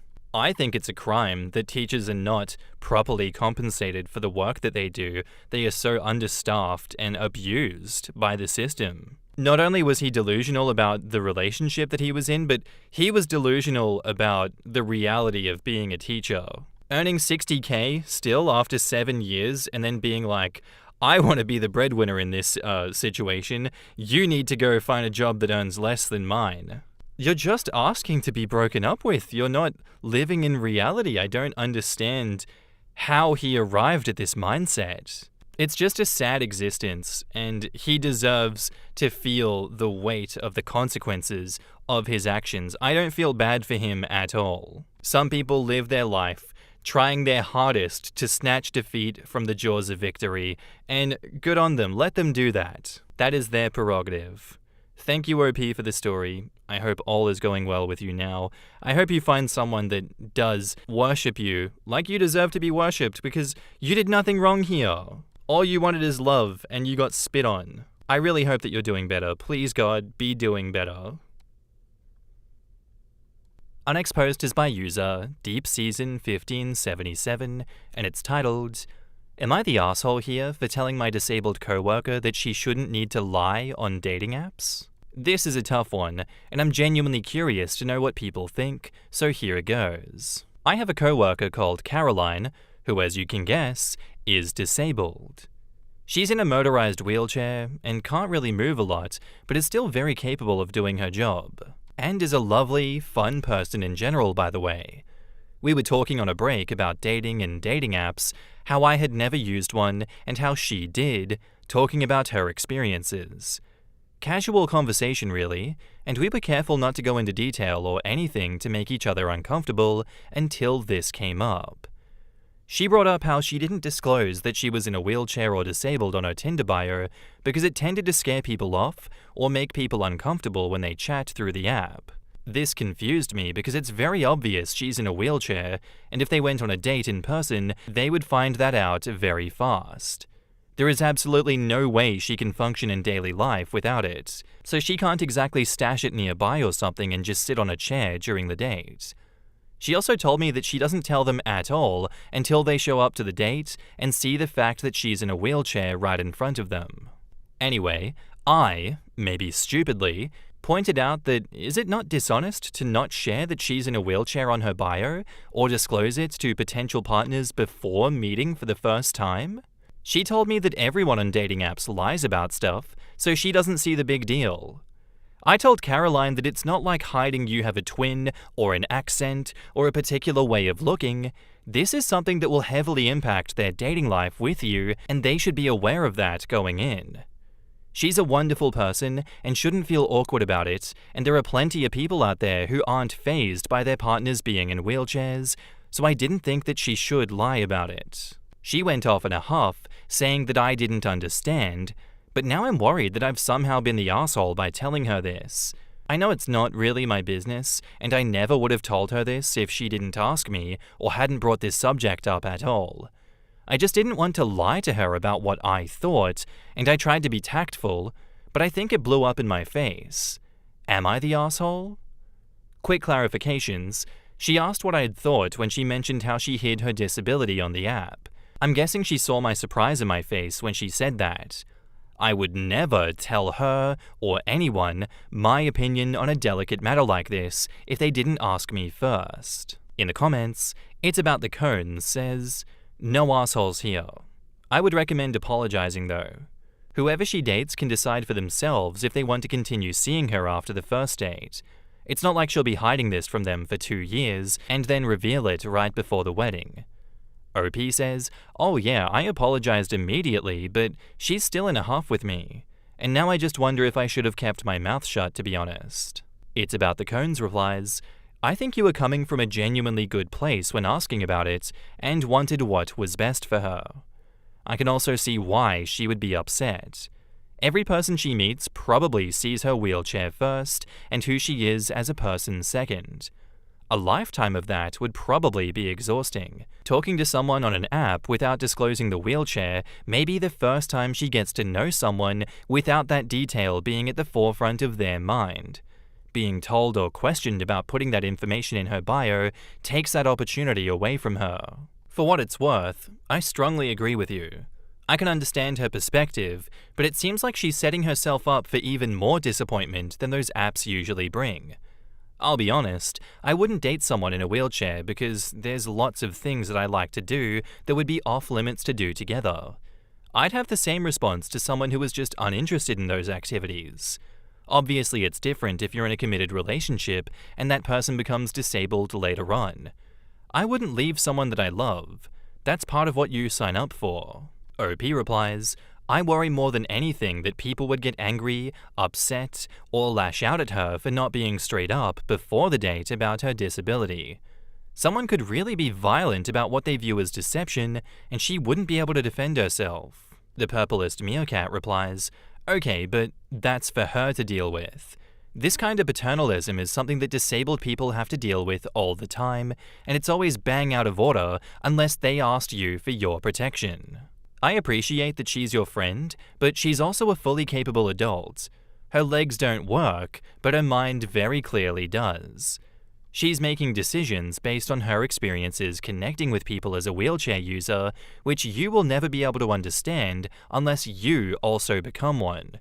Your ideas about how she should conduct herself and move through the world, figuratively, not literally, don't hold a lot of validity because they're based on some assumptions that are deeply rooted in ableist notions about what position disabled people should take socially. Ninja Fox says, quote, "This confused me because it's very obvious she's in a wheelchair, and if they went on a date in person, they would find that out very fast.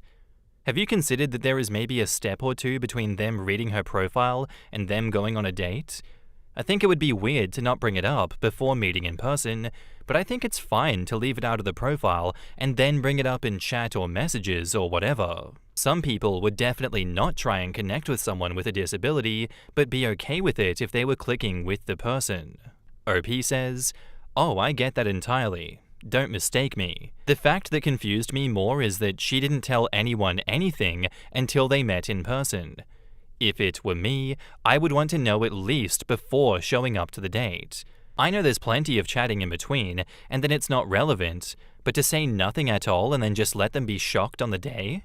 That seems odd to me." Sufficient Soil says, "Look, you would need to be utterly oblivious to fail to grasp the fact that we live in a world that tends to other and desexualize people with physical impairments. Is it really that weird to you that your friends want the opportunity to meet people in the flesh and perhaps make them forget about their silly preconceptions rather than be rejected merely because her dating profile has the word wheelchair in it? Do you expect people with mental health issues to list them in their dating profile? Do you think they want to be reduced to a diagnosis rather than an individual in the minds of a potential date? Would you want that?" And Sugarplum replies, "I personally have and will continue to leave immediately anytime it's clear that someone hasn't been honest about who they are. Intentionally hiding something is manipulation, and that's a bad way to start off any relationship." This is another one of those situations where I feel like if I say anything, I'm going to get yelled at in the comments. I have a lot to say, but the more I read these comments, the more I realize this is a very hard one to argue either way. Because I found a comment here that said, there are thousands of possible reasons that two people may be incompatible, many of which don't come up until after years of dating. Should a woman with infertility state that on her Tinder bio? Do I need to put my credit score in the Tinder bio? How much debt I've got in the Tinder bio? There's a lot of questions.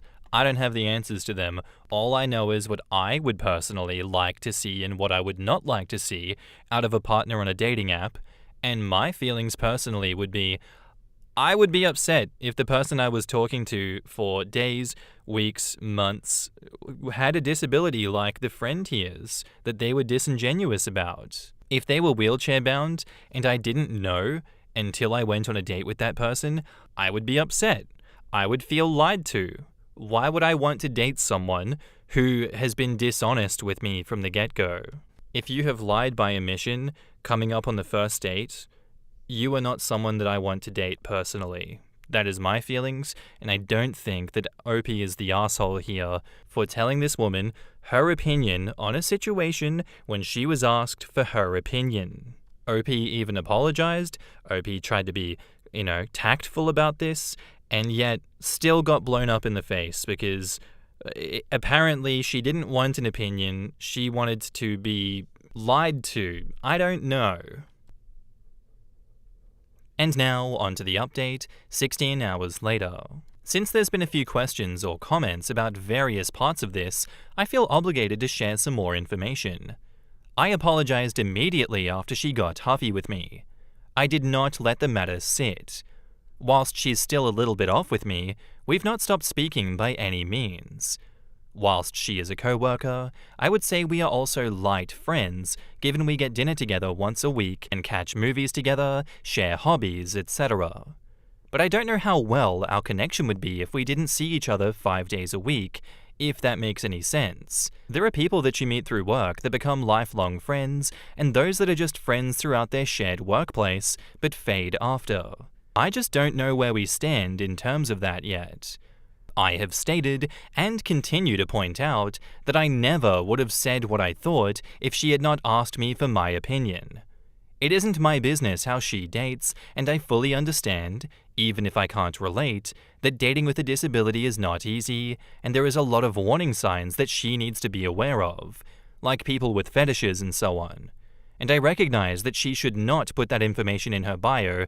However, to not disclose it before the first date, when they're about to meet in person for the first time, is the main point. Lastly, and perhaps most importantly, we met today at work and had lunch together, as we often do.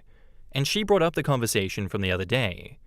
Caroline admitted that she wasn't angry with me, but more with herself, because in her words, "I know it isn't right to not tell them if we're going to meet up, but I think it's easier to hide it at first and judge their reaction in person. I know that it's not the right thing to do if I really like a guy, but sometimes it's less daunting when they don't know." I explained that I understood and that I didn't judge her. I just hoped she could understand that she asked me what I thought, and I don't like to lie, but I probably shouldn't have said anything. We agreed that it's a very nuanced subject, and each person with disabilities has it different, so it's hard to say what works for each person. Caroline said she would try being more honest in the future with potential partners, and I said that it wasn't my place to judge, and I wished her luck with dating in the future. All in all, we both acknowledged that we were both assholes and not assholes.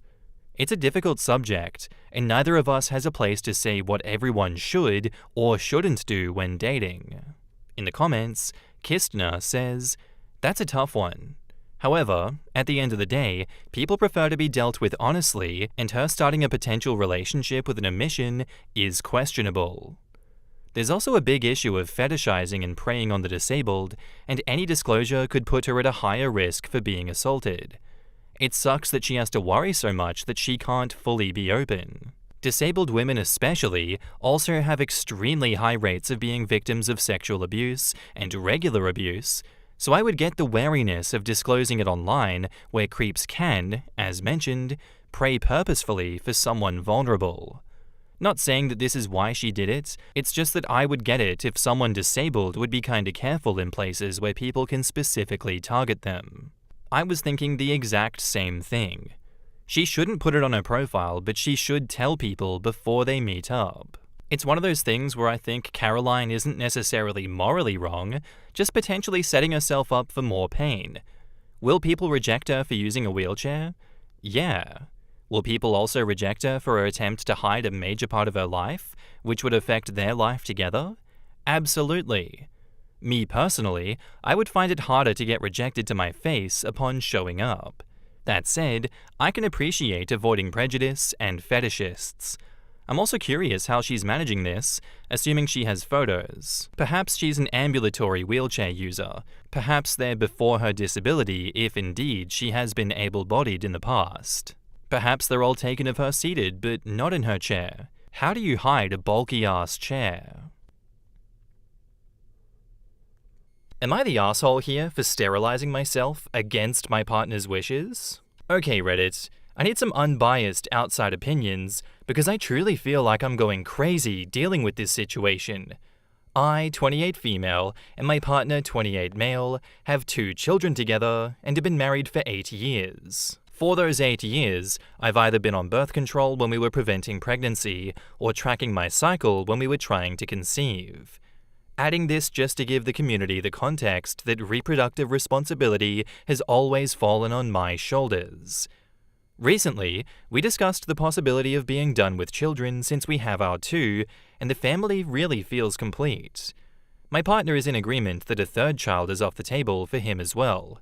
So with that I thought, great, I can bring up sterilization for either him or I. The reason I wanted this is because I've had every form of birth control before, and none of them ever left me feeling 100% okay. So I wanted to be done with birth control completely since we both agreed that we are done. It's been about 3 months since our talk about more children, so I brought up either getting a vasectomy for him or me getting a salpingectomy, removing my fallopian tubes. What I thought would be a productive conversation completely blew up. He outright refused a vasectomy, and when I said I was okay with that and said I'd happily get a salpingectomy, he completely flipped his shit on me, screaming at me about how he forbids it from happening and he won't allow me to damage myself like that. I ended up just leaving the conversation and headed to get our kids from school, but on the way, I ended up calling my gynecologist to schedule a consultation for the salpingectomy after making sure that I won't need my spouse's approval. So Reddit, am I the asshole here if I go through with the sterilization against my partner's wishes? In the comments, he forbids you? Big nope to that. Yeah, and lol at him thinking that procedure will damage her more than childbearing, or the hormonal bullshit that we put into our bodies for decades. Not the asshole, your body, your choice, and no man can forbid you from controlling your reproductive destiny. Damage yourself? Does he not realize that birth control has serious side effects? I can't help but think that it's more than the procedures. Even though he said he's done with wanting more kids, his actions say otherwise. He is not being honest with you. If you love this man, talk to him again. Be firm. Find out what he is really not saying. He's your partner. He should be supporting you in your choice for the procedure. You should not be hiding it. I'd say he's the asshole. I think it is, genuinely scary that you can be married to someone for 8 years, have kids with them, think that you know them, and then, start pushing for, hey, this is, the best thing for the both of us. You don't want to do it. That's cool. I'm going to go do it, though, because I don't want to keep going through all these side effects. And suddenly they switch up and reveal an absolute monster within themselves that never showed its head before because it never had any reason to. What a freak. What an absolute fucking freak to say something like that. I understand having a transparent conversation and, trying to bridge the gap with this guy, but I don't know. If this was one of my friends, I'd be like, honey, you need to break up with this guy. Hit him with the same conversation that Lily Bloom hits Ryle with at the end of It Ends With Us. Ask them, if our child was with someone they loved very much, and that person just said and did the exact same thing to you that you've just done to me, what would you say to that child? What would you tell them? Because I feel like his answer to that question will say a lot about the future of this relationship and if it is at all salvageable. I know Reddit's always like, break up, divorce, this is bad, but this is genuinely scary. It's giving, I'm gonna baby trap you with a third baby, even though I said that was never an option. The juice ain't worth the squeeze. And now, onto the update, a few hours later. Due to the support and advice that I found on here, I managed to get the confidence and level headspace needed to try to have another conversation with my partner. After getting our children to their school and daycare for the day, I went to our local coffee shop to pick us each up a cup. I figured that it can either be seen as a show of care or a peace offering. Once I got home, he was sitting at our island, doom-scrolling through TikTok. I think we've all been there. I decided standing across from him would be a bit of a better choice, so I gave us our respective cups and asked if I could get his attention for a conversation. Well, what I hoped would be productive turned unproductive quickly as he sighed with an eye roll and turned off his phone. I started by asking the big question of if he wanted any more children. I even suggested he doesn't think about what I said on the subject and just tell me his feelings about more children. With that, he answered a firm no and told me, as he said before, a third child is and will always be off the table. I then asked him if he had any fears or concerns about surgeries or medical procedures, and he said no to this question as well. So I asked if he understood the procedure and what it entailed, and he said yes he does, which is why he doesn't want me to get it done. In his words, I wouldn't be a woman if I got any part of my reproductive organs, what makes me a woman, removed, and he refuses to allow me down that path. I then followed up by asking about his getting a vasectomy, and he said that it's pretty much the same thing for men, and he won't let anyone take away his manhood. The final question that I managed to ask was, did he just expect me to be on birth control forever? And this man looked me in the face and said that it worked so well for me already, why change things up? Guys, as I stated in my previous post, I am miserable and in debilitating pain with birth control.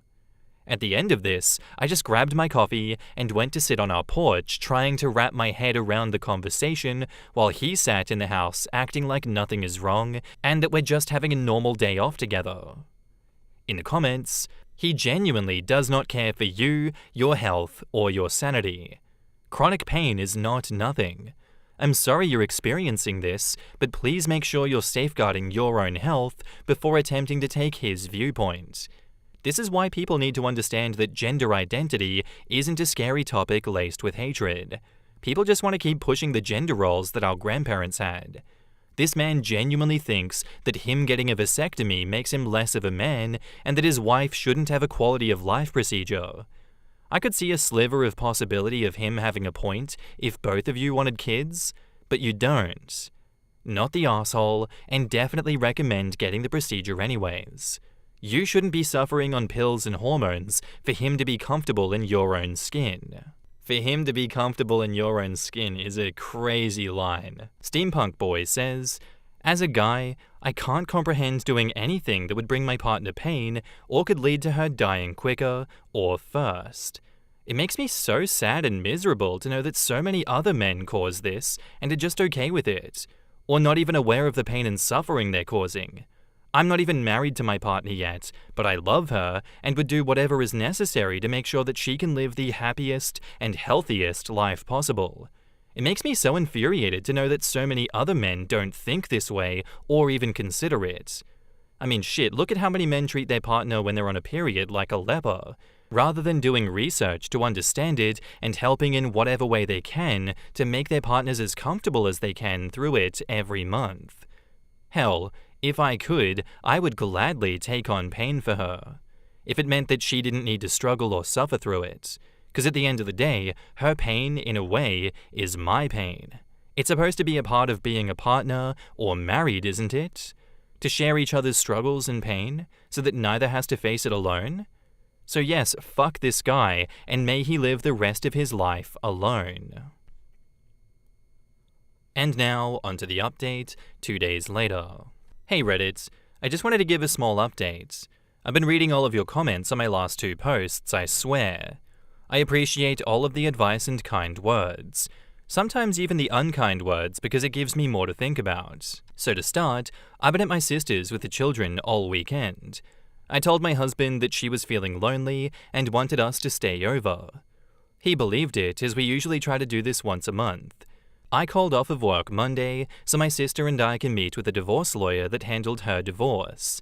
I'm unsure if divorce will be the path I go down, but I want to get my ducks in a row before laying it all down for my husband.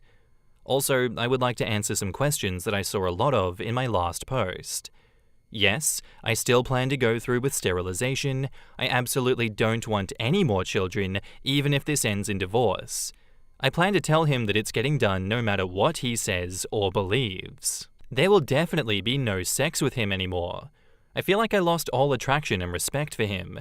The children don't know what's going on, they just think that it's a fun time at Auntie's house. Condoms are a no. I exist because of a broken condom. I currently have an IUD, and while yes, it has been the best birth control that I've been on, I still cannot function properly for a week out of the month due to pain, bleeding, and depressive episodes. No, he hasn't done anything like this before, which is what caught me so off guard with everything. Disagreements in our relationship have, up until now, been able to be discussed and compromised on. We grew up in a deep Catholic community but fell away from the church years ago. In the comments, Miriam Light says, sounds like you're handling this like a total boss, getting your ducks in a row, making informed choices, and not letting anyone guilt trip you into something you don't want. Love to see it. The no sex part and the whole losing attraction and respect? Yeah, that's a pretty solid sign this relationship is on life support. Getting a lawyer's perspective is definitely the move, even if you're not sure about the divorce yet. And the condom comment? Valid. Your reasoning is airtight. Whatever happens next, just know that you're doing what's best for you, and that's what matters most. OP says, thank you for that. I feel like it's a total shit show on my end, but I'm trying to keep the blow up to a minimum. I know there's a chance that shit will hit the fan with him due to how things have been going currently, but I don't want drama come from my end. Asterisk says, quotes, I plan to tell him that it's getting done no matter what he says or believes. Stop right there. He will clean out your bank accounts. Get this done quietly and quickly. Do not, under any circumstances, warn this man. Do not dismiss the seriousness of this moment. This is how you get dead. OP says, thankfully our finances for the most part are separated. The only joint bank account we have is for bills and child expenses. Brain Freeze asks, serious question. If you're abstaining from sex, why get the procedure?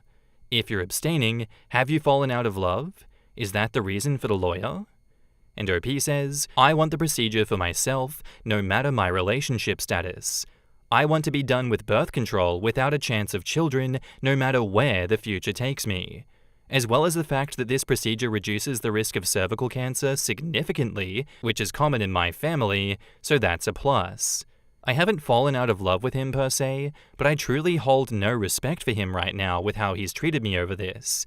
I'm unsure if we will divorce, but I feel like it might be for the best, especially if to him this will damage me. Born Ad says, so without fallopian tubes, she suddenly isn't a woman anymore? I wouldn't stay with someone like that, especially when he has such disregard for her pain. Stupid is the opposite of sexy, and this is worse than stupid. Sounds like he's into some heavily women need to be women rhetoric. Probably following some talking dildo and just eating the crap that's being spewed right up. I had to have a hysterectomy for medical reasons in my early 20s, and seeing this rhetoric online makes me so sad. It's something that I find absolutely ridiculous and can overlook now because I'm very confident that it's wrong and that only trash people have that view. But at the time when I read stuff like this, it made me feel awful. The idea that a certain part of our body is what makes us a woman is so damaging. I really feel for OP, but at least this scenario has shown the horrific and controlling misogyny in her relationship. This surgery bad. Permanently damaging birth control hormones and physical damage for an IUD potentially?